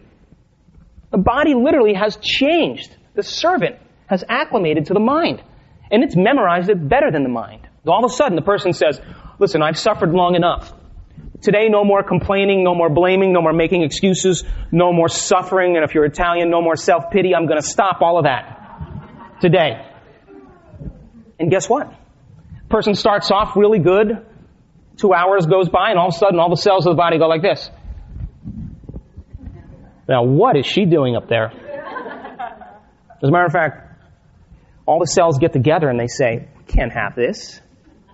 We've got to return back to the identity self that has memorized a set of feelings that have become part of the personality. And so all the cells of the body get together and they say, let's send a signal back up to the brain. So the cells get together and they send this impulse up the central nervous system, right back to the thinking brain. I call that the fast track. And at the same time, geniuses, chemical levels of suffering are going down because you're not thinking and feeling the same way. So all of a sudden, the circulation of chemicals is changing, and the hypothalamus, which is like the thermostat in the brain, notices that the temperature has just dropped, or the levels have just dropped. So the hypothalamus sends a signal back to the thinking brain. I call that the slow track. And in a matter of seconds, the thinking brain starts to say something like this. Hey, Junior, why don't you start tomorrow? Tomorrow's a better day than today. You're too much like your mother to not suffer. You're a loser. Forget it. Or, of course, my favorite one is, this doesn't feel right. And the moment we respond to that voice, that chatter, that sub-vocalization, what I call awfulizing, the moment we respond back to those circuits in the brain that are being activated by the body, consciousness immerses itself back in the program, and we return back to the old self. Thinking the same way, with the same attitude, performing the same actions, and expecting something in our life to change. So when we begin to embark on the process of changing our mind, it requires more than just saying, I want strawberry ice cream instead of chocolate ice cream. We're talking about changing our being. Now we have 3 brains in one. 3 brains that allow us to go from thinking to doing to being. The thinking brain is the neocortex, and that's that walnut on the outside. And the neocortex is the home of the you and the me. It's where the identity sits. And we said that learning is making new synaptic connections, so the neocortex is very plugged into the environment. It's where our awareness is. And so when we learn a bit of information, we wire that information in our thinking brain. So, you read the book on how to ride a bicycle, or you read the book on how to cook Japanese food, or you read the book on how to build a doghouse, or you read the book on what it's like to be compassionate. And then all of that information is philosophical, intellectual knowledge stored in your neocortex. You can be the best philosopher in the world. Just ask me what compassion is, and I'll tell you. But then, all of a sudden, you get invited to dinner with your mother-in-law. Now, you have to actually apply what you've learned. You have to personalize it. You have to demonstrate it. You literally have to modify your behavior in some way. You have to change something about the way your internal environment is working to produce a new experience. So the second brain we have is called the limbic brain, or the emotional brain, or the chemical brain. And when we go from thinking to doing, we have to apply what we learn. We have to demonstrate it. We have to change in some way. And when we do, when we change our actions, the end product of that is called an experience. And when we're in the midst of an experience, everything in our environment, everything we're seeing and smelling and tasting and feeling and hearing, all of that information is coming back to our brain through 5 different pathways. And that rush of sensory information is causing gangs of neurons to string into place to reflect the environment. And the brain organizes itself to reflect the environment. And the moment those neurons string into place, they release chemicals. And those chemicals are called feelings. And we can remember experiences better because we can remember how they feel. Remember where you were on 9/11? Come on, you can tell me exactly where you were and who you were with and what time of day it was and what you were doing. You know why? Because all of a sudden, new sensory information came back to your brain and produced a new feeling to wake you up, to pay closer attention, to be more aware of your environment. And you began to associate what it was out there that produced this internal chemical change. And when you noticed that something was changing inside of you, you paid attention to whatever it was out there that did it. And that's called a memory. So, in the midst of that new experience now, all of the new sensory information is coming back to the brain, and it's producing a combination of sensory data that blends together a set of chemicals that makes a new feeling. And we can remember that experience better because we remember now what it feels like. So, on your way to dinner with your mother-in-law, you start thinking, oh, I don't want to go and talk to her. She's such a victim. I don't like her. You know, I go through. And all of a sudden you say, oh, well, geez, I read the book by the Dalai Lama. Uh-oh. Ignorance is forgivable. So then you think, what piece of knowledge did I learn from that book that I could apply to my life here to have a new experience? So you think, oh my gosh, I have to see myself in my mother-in-law. Oh, God. I have to be present and really listen. I can't judge. And as you begin, listen to this, as you begin to think about planning your actions and modifying your behavior, do you know that you're making your brain work differently than you did a moment before? You're making it work in new ways. And as you begin to change your mind, you're putting the hardware in place neurologically so that you can use those circuits when you get in front of your mother-in-law. So now, you get in front of your mother-in-law and you actually sit there and you do exactly what the book says. You apply that information. And the moment you apply that information, you have this new feeling. You feel compassion. And it's different than any other feeling that's connected to the experience of your mother-in-law. We could say then that we just used a little bit of knowledge to teach the body what the mind has intellectually understood. In other words, knowledge is for the mind and experience is for the body. And when we can modify our behavior and have a new experience, that new experience makes a new emotion. And that new emotion then is teaching the body what the mind has intellectually understood. Now, we actually have mind and body working together. We have our thoughts and our feelings aligned. And whenever we have mind and body working together, we are in a state of being. But guess what? It's not enough to forgive your mother-in-law once and expect to be canonized as a saint. Chicago. It doesn't work that way. You have to be able to repeat that experience. You have to be able to replicate it. You have to be able to do it over and over again, and you have to memorize compassion so well that the body knows better than the brain. And when we repeat it over and over again, independent of what's going on in the environment, independent of what's going on in our external life, the conditions in our world, when we're able to do that enough times, we move into a state of being and we activate that third brain called the cerebellum. That is where all of our memories take place that are connected to skills and habits and emotional reactions and attitudes and behaviors and conditioning and associative memories. That's where 90% of who we are is by the time we're 35. And when we're in a state of being, we could say then that the quantum field responds to whoever you're being when mind and body are working together. Responds to whoever you're being. Which means you've memorized an internal chemical state that is so great, both neurologically and chemically, that nothing in your environment will move you from it. So, how many people here know someone who's memorized suffering in their life? Come on, if you have an Italian grandmother, this shouldn't be too hard. It doesn't have to be you. Now, you say to that person, hey, did you read the book I gave you? No. Did you see the link that I sent you to watch that? No. Hey, listen, we're going to go out. We're going to, have some dinner. We're going to meet up with some friends. We're going to go watch some stand-up comedy. We're going to go walk around the lake and eat some ice cream. You want to come? No. Why not? I don't feel like it.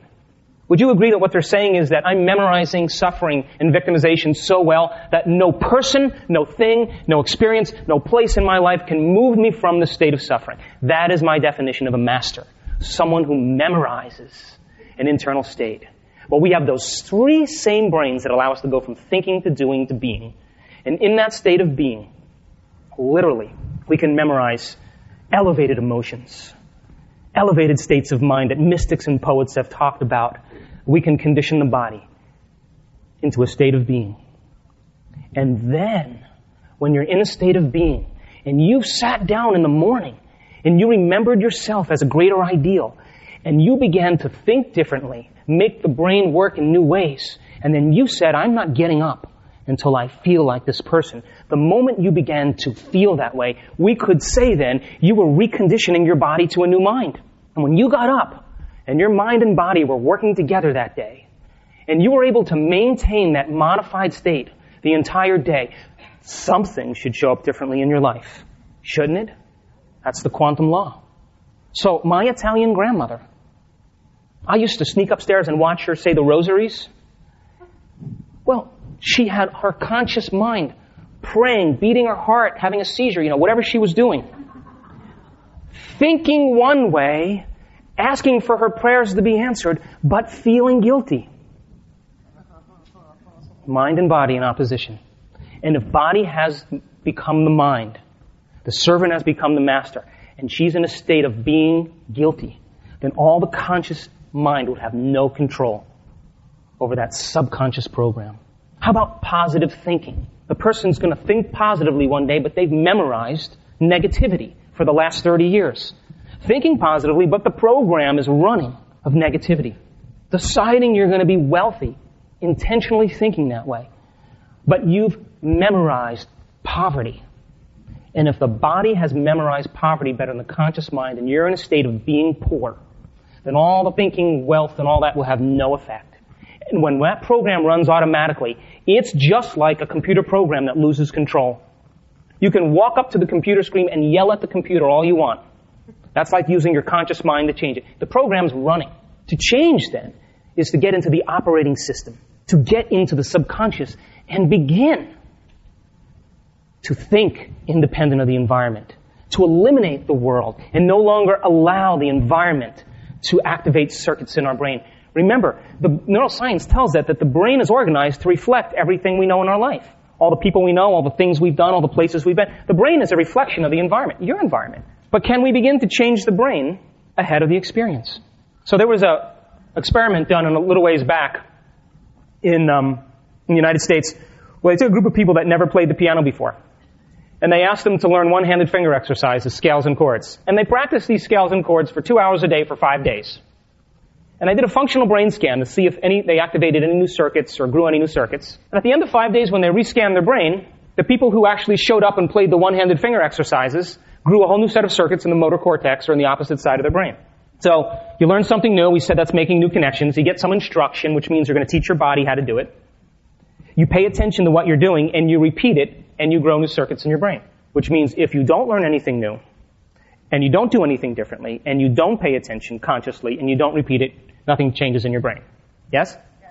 So the second group of people, they said, come for 2 hours a day for 5 days. We're going to scan your brain before. We're going to scan your brain after. But listen, we're not going to tell you what to do or what to play. We're not going to give you any scales and chords. Come and play whatever you want. Guess what? At the end of 5 days, very little activation in the opposite side of the brain in those same circuits. You know why? They didn't get anything to learn, so they couldn't string those neurons in place as a precursor to the experience. They got no instruction. They couldn't pay attention to what they did the day before because they couldn't remember. And they couldn't repeat it. So they grew very little brain circuits. The third group of people, they said, don't even show up. Guess what happened? Nothing. Don't do anything differently, don't think differently, and nothing changes in your brain. Last group of people, they said, come for 2 hours a day for 5 days. We'll scan your brain before, we'll scan your brain after. But listen, instead of you actually physically playing the scales and chords, we're going to play a little metronome. We want you to close your eyes, and we want you to mentally rehearse playing those scales and chords. And keep going.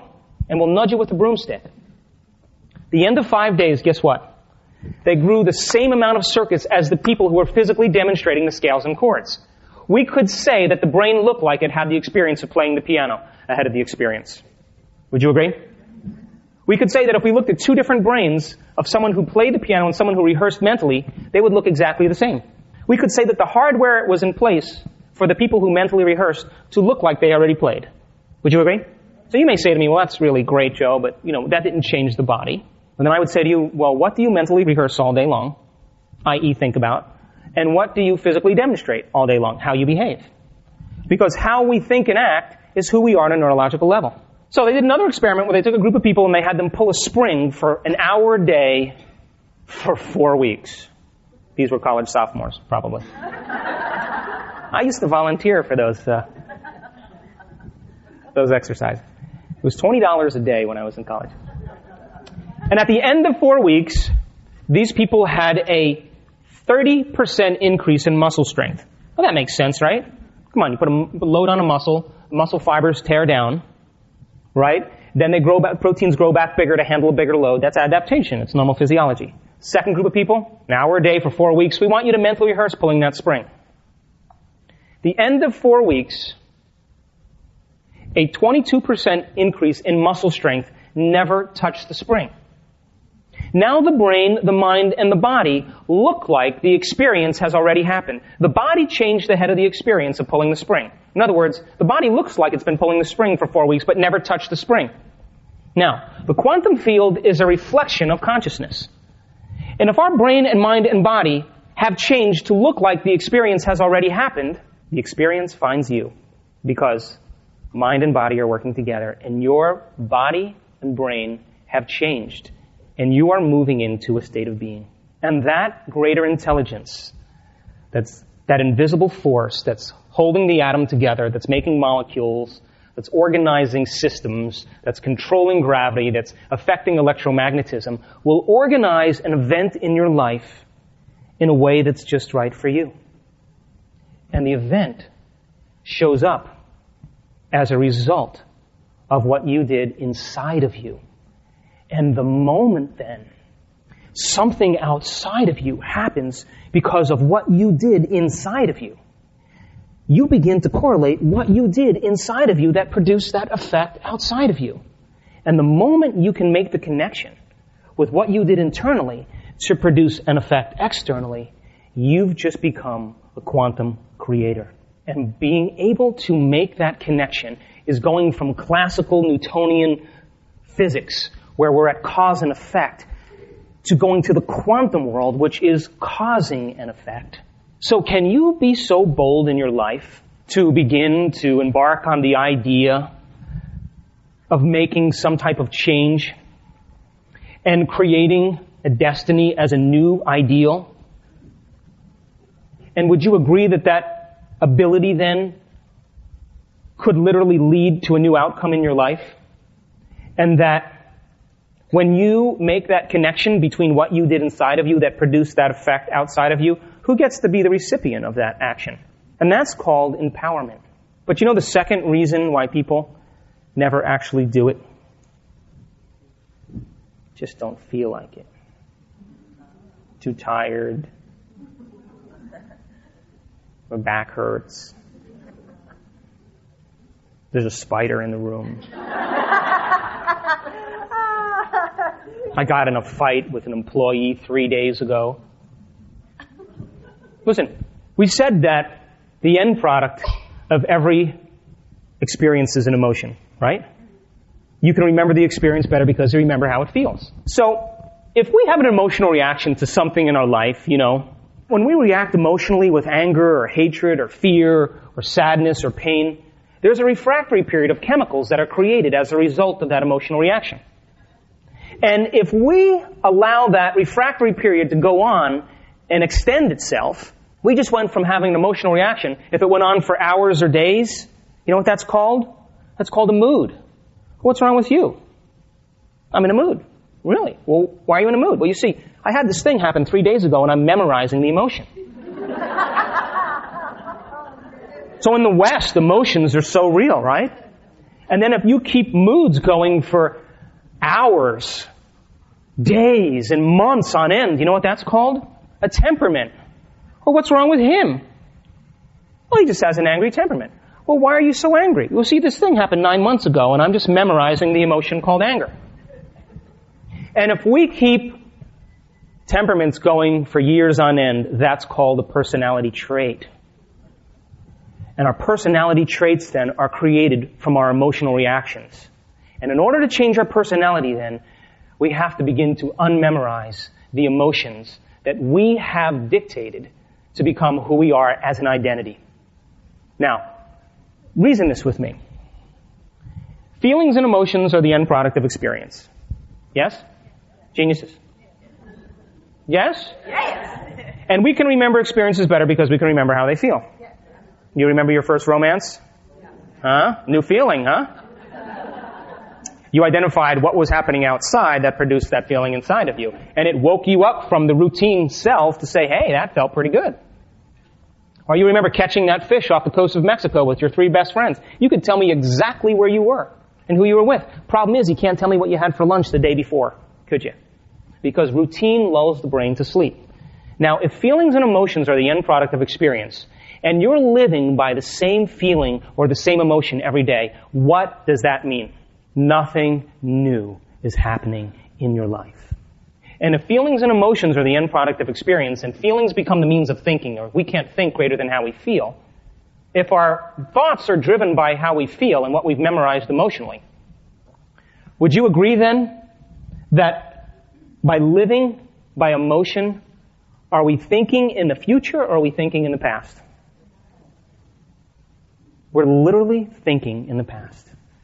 And we live by the same emotions, we keep creating the past. The same job, the same circumstances, the same relationships. Now, did you hear me say that emotions are bad? No, the emotions are the end product of experience. And how many experiences are there in the quantum field? Infinite? A few?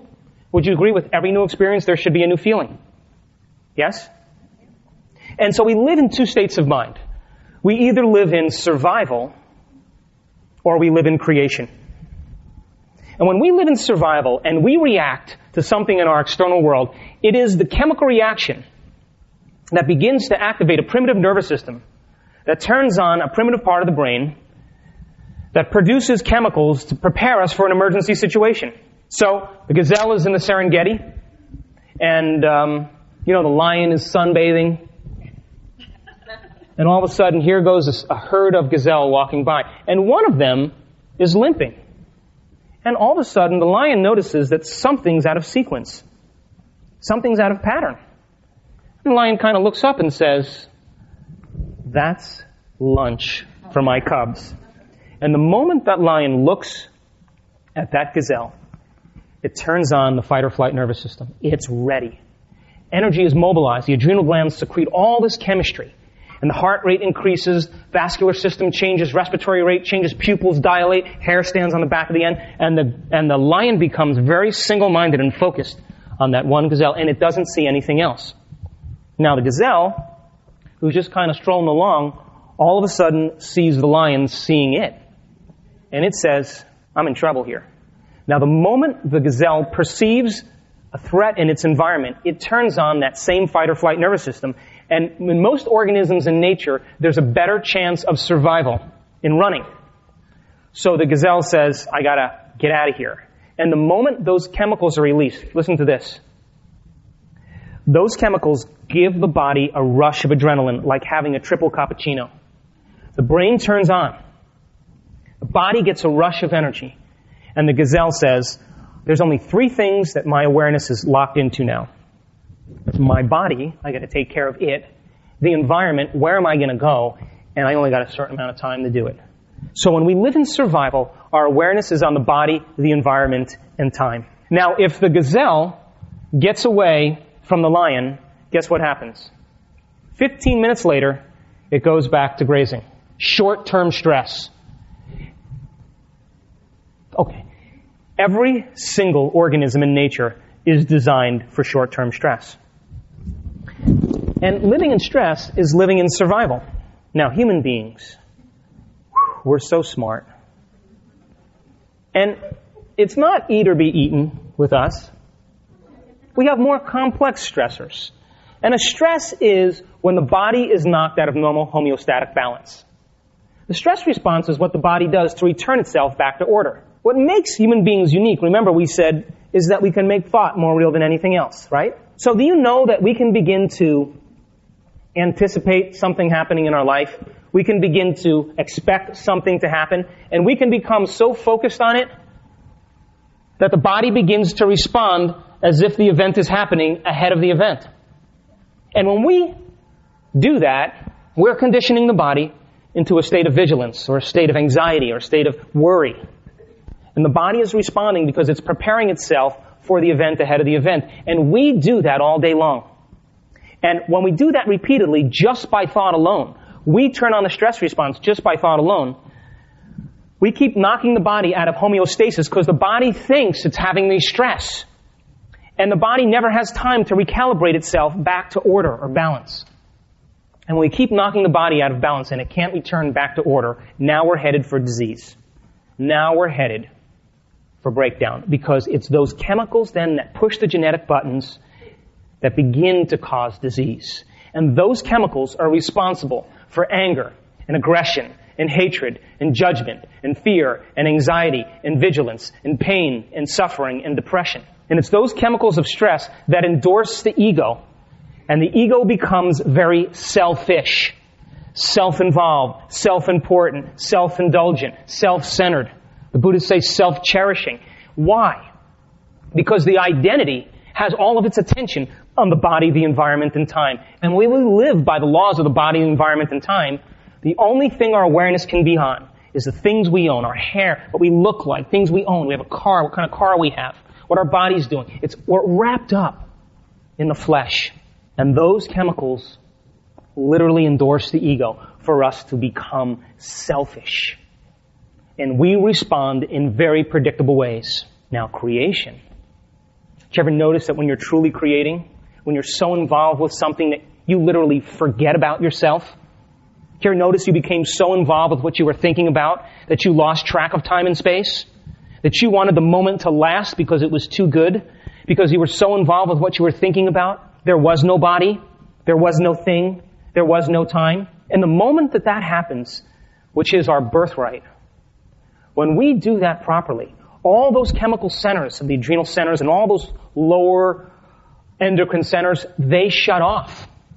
Because if the identity is vacated, in other words, you forget about who you are, the moment that happens, you're no longer that identity memorized to that emotional response that's connected to your personality.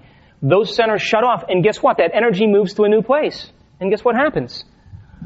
Your heart starts to open. You feel lifted. You feel joyful. You feel inspired. And the side effect of true creation is joy. The side effect of true creation is falling in love with what you're creating. And there is a literal physiological change that happens in the brain.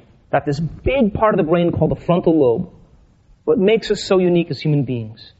That frontal lobe is where we make thought more real than anything else. And when we're truly entranced with an idea, the frontal lobe can become so focused on what we're thinking about that the thought becomes the experience. And the moment that happens, the brain tracks the thought as the experience, upscales its hardware to look like the brain had the experience.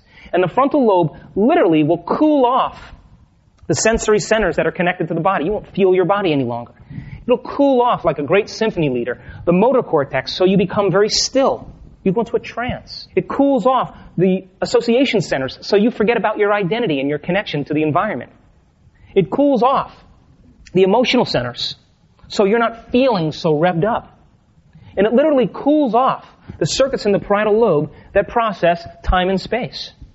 And if we're shutting off the circuits in the brain and they're no longer working to process time and space, then there is no mind to process time and space, and there is no time and space. That's the moment where we move from survival to creation. And there is a physiological change that happens. So you want to know the hardest part about all of this? You ready? You ready? This is it. Making the time to do it. That's it. That's it. That is it. So then what is this concept called self-love that everybody's kicking around? You know when self-love is born? You know when you begin to honor and respect yourself? When you sit down and you say, I'm not getting up until I am this person, and your body rages, the unbridled horse is trying to run, the servant is trying to take over, and you bring that body back into the moment and you say, get behind me, not today. You're going to be so happy when you get up as a greater ideal, and we're going to recondition you to a new mind. And then it rages and it says, you got too many things to do, and you're this and you're that. And you say, no, we're sitting here until I'm back on the throne. And when I'm ready to get up, we get up. That is when self-love is born, because we begin to respect ourselves. So let's demystify meditation. What does the word meditation mean in Tibetan? The literal translation of the word meditation in Tibetan. Now, I research everything. The word literally means to become familiar with, to make known. So if you're sitting there and you're becoming conscious of your unconscious thoughts, your unconscious behaviors, you're observing your unconscious attitudes and your unconscious feelings, and you're making them conscious, would you be meditating? Absolutely. To know thyself. Now, this is where most people go, you know what? I'm going to see what's on with Friends. I'm going to see what's happening with the Friends episode. Because they don't want to look. They want to make their environment, make them think and make them feel, so they don't have to feel that feeling that they're running from their whole life. So when we begin to become familiar with those feelings that we've memorized, and we pay attention to them, we have more control over them. Now, what if you began to think about a greater ideal of yourself, and you said, I'm not getting up until I am that mind, and my body is conditioned, and I'm feeling what it feels like? Would you agree then that if you memorized that mindset and that feeling in your body, if you repeated it over and over again, would you agree you would begin to become familiar with that new self? And if the more you practiced it, would it become easier and easier because gangs of neurons would be working together? And those new circuits would literally become the platform of the new identity that would become part of the new self? Would you agree with that? So the word meditation in Sanskrit, anybody? To cultivate self. So let's demystify meditation. These holy men come down out of the Himalayas performing miracles. There's farmers in the Verdant Valley and they say, dude, how did you do that? And they said, you have to cultivate up the old self and plant a new self. You got to dig up those survival emotions and go from selfish to selfless. And when we move into that state of selflessness, we are feeling such an elevated mood that we love that feeling and we want to share that feeling with other people. And the only way we can share that feeling with other people is to give. Because we want to give them something so that they can feel exactly the way we feel. Imagine a world where people are in an elevated, what I call the natural state of being. Where they are so elevated, they're already happy from within because they've removed the masks of the emotions that were driven by survival that creates man moving to his lowest denominator, deceit and war and prejudice and all of that junk. As we begin to remove those masks that are driven by those emotional states, that intelligence that's keeping your heart beating and digesting your food and organizing 10 million chemical reactions a second, that intelligence begins to leak out, begins to bleed through you. You begin to express that mind through you. And you become more like it, more willful, more mindful, more loving. And then nothing from your external world can make you feel any differently. And so our purpose in life is not to please God or do the right thing or be successful or beautiful or popular. Our purpose in life is to express this mind through us. And as we begin to unmemorize those emotions that become part of our personality, we make room for this mind. So to cultivate self then would mean then, just like planting a garden, wouldn't you agree then that if you were going to plant a garden, it would be a good idea to dig up the weeds and pull out the plants from the year before and break the soil down and fertilize it and prepare it for a new mind or a new garden? So the process of change requires unlearning and relearning, or unmemorizing and reconditioning. What we call in neuroscience pruning synaptic connections and sprouting new connections. Breaking the habit of being yourself. That's the name of my second book, by the way. Breaking the habit of being yourself. And reinventing a new self. And because plasticity goes on our entire life, it's never too late. So what about intention then? You've heard, intention is the answer. They did an experiment where they took a group of expert prayers and they said, okay, we're going to set some vials of DNA separate from your body, and what we want you to do is we want you with all of your might and all of your intention. Now remember, intention is getting clear on what you want. So they said, with all of your intention, we want you to see these 3 vials of DNA unwinding. That's what we want you to do. And at the end of the experiment, after these people intentionally focused on this DNA unwinding, guess what happened? Nothing. So then they said to another group of expert prayers, we want you to move into an elevated mood. We want you to feel love and goodwill and gratitude. We want you to radiate this feeling out as far as you can. And let's see what it does to the DNA. At the end of the time interval, guess what happened? Nothing. But when they said to those people, we want you to focus on that DNA unwinding. And then we want you to move into an elevated mood of what it would feel like if the DNA unwound and you affected it. Guess what happened? 25% of the DNA unwound at a remote location. You see, the thought, the intention, is the electrical charge in the quantum field. And our feelings, our emotions, are the magnetic charge in the quantum field. And how you think and how you feel broadcasts an electromagnetic signal that influences every single atom in your life. The thought is the signal we send out. And the feeling, or the emotion, is what draws the experience back to us. Thinking and feeling and thinking, memorizing internal states. So if you then said, what emotion have I memorized that's become part of my personality? And let me become so familiar with it that I'm aware of the thoughts that I think when I feel this way.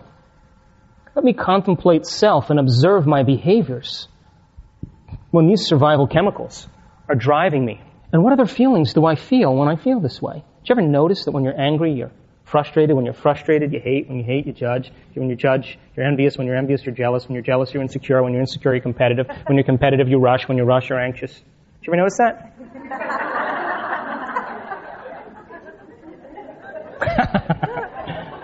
But do you ever notice that when you're in love, you're inspired? When you're inspired, you're limitless. When you're limitless, you're allowing. When you're allowing, you don't sweat the details. You have a big mind. Different chemicals driving a different set of thoughts.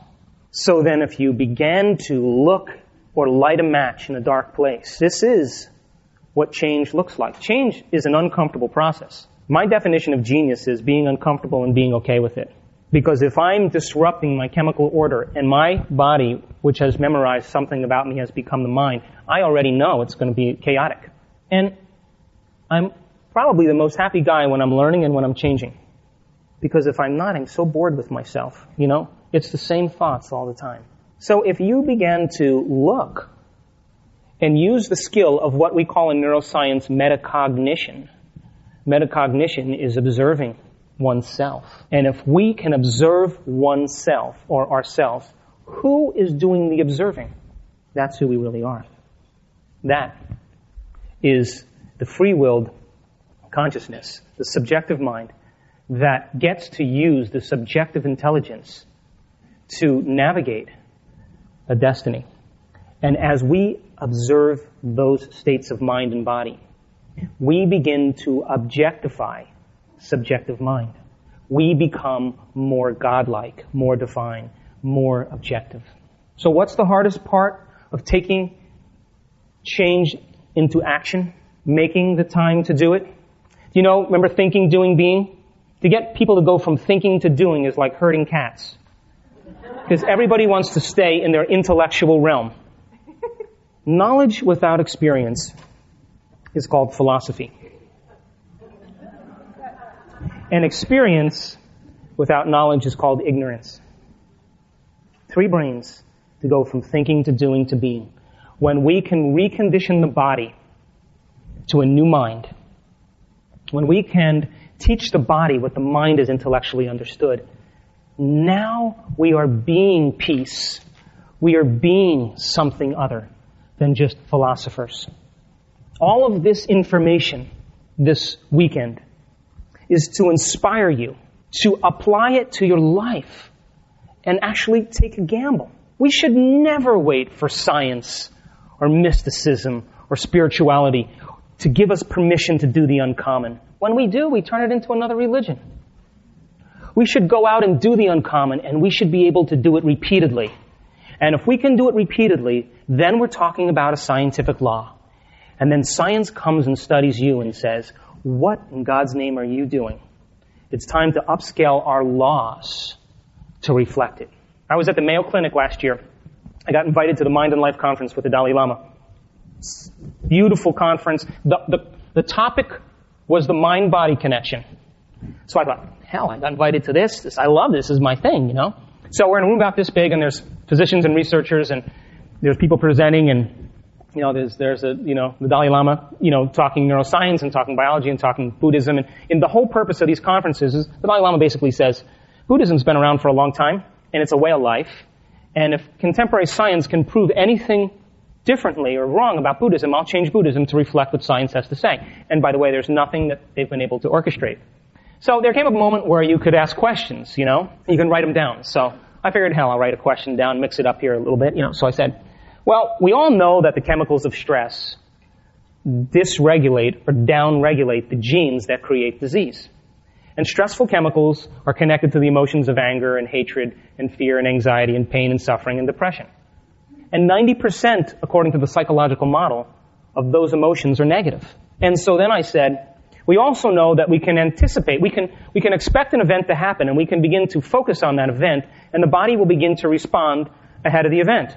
So we can begin to turn on the stress response just by thought alone. And I said, we can unravel a past bitter memory that's tattooed in the recesses of our gray matter, and like magic, it comes to life, and to us it's real. And we begin to feel the way we felt at the time of that experience. So I said, if our thoughts then can make us sick, is it possible that our thoughts can make us well? Well, you would have thought I dropped a bomb in that conference. Because no one wants to begin to take that leap. However, we also know that a diabetic who's insulin dependent, who watches a comedy show for 1 hour and moves into an elevated mood of joy, turns on 23 genes that begins to regulate their blood sugar levels back to normal. 1 hour of laughter, moving energy to a new place.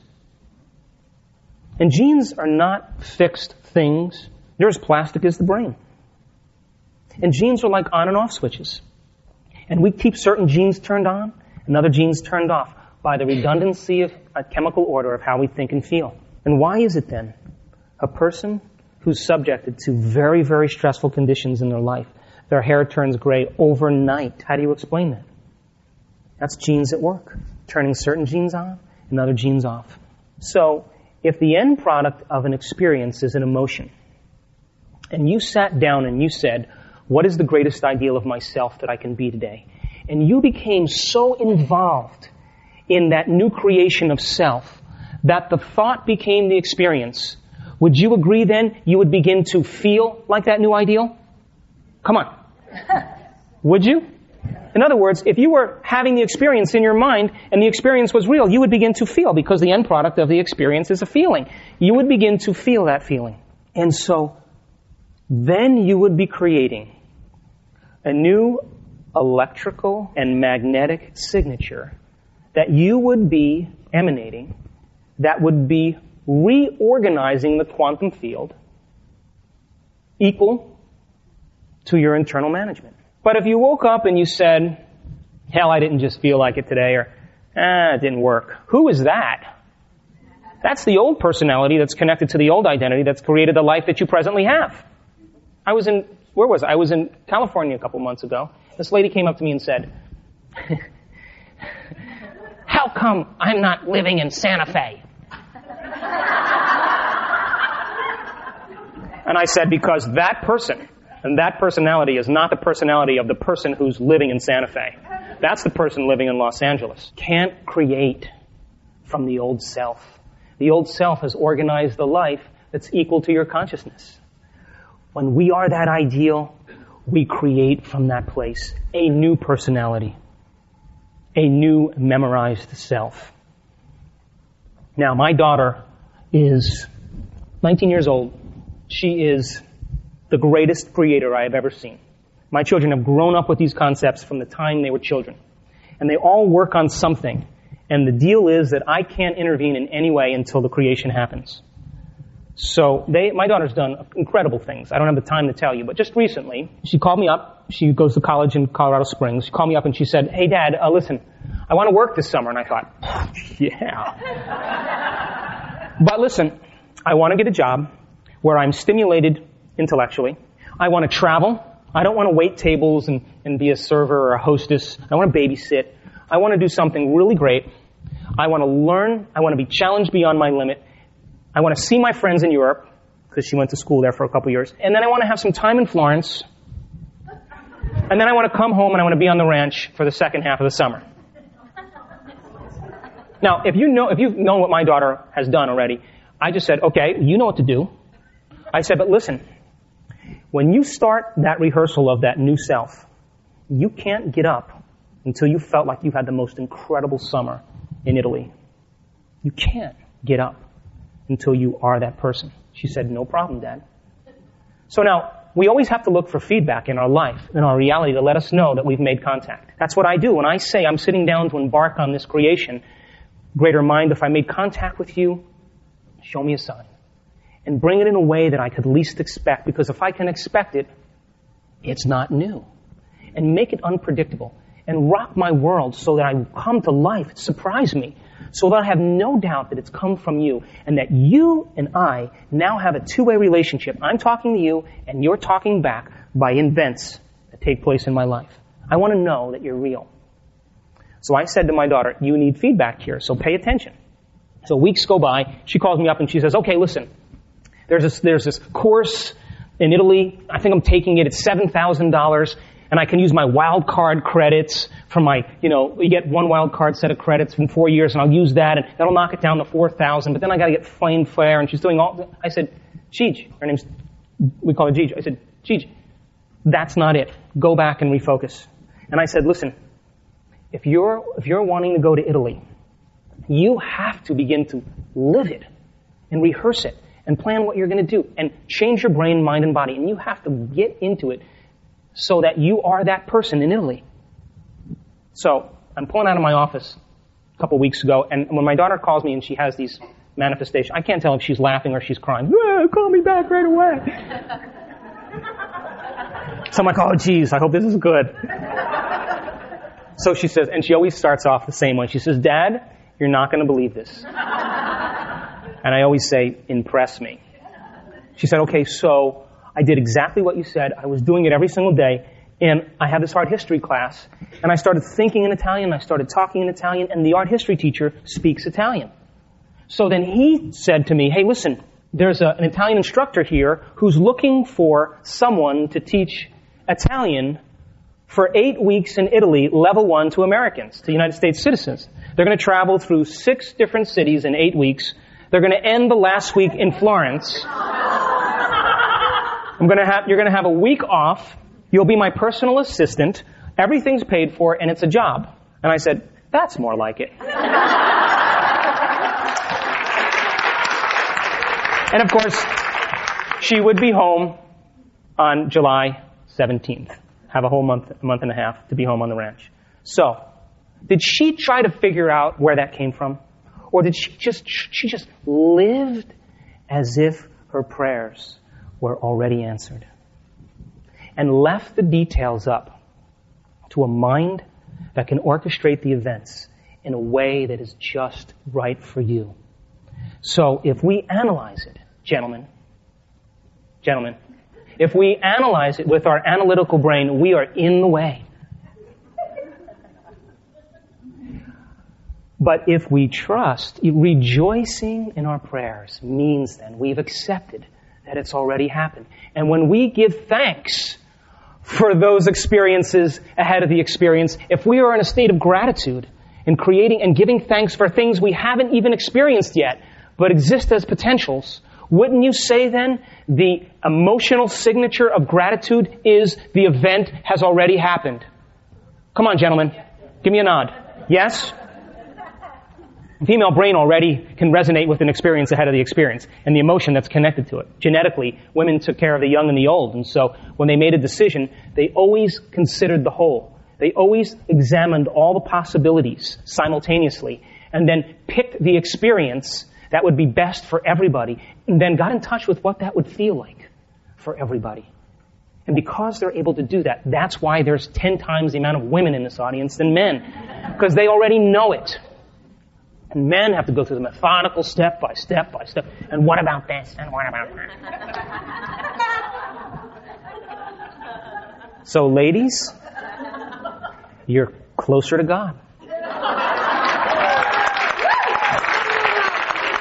And when you find a woman who is raised their children or has taken care of the young and who can get in touch with the feeling ahead of an experience and they can intuitively tune in to that experience, they're already drawing the experience to them.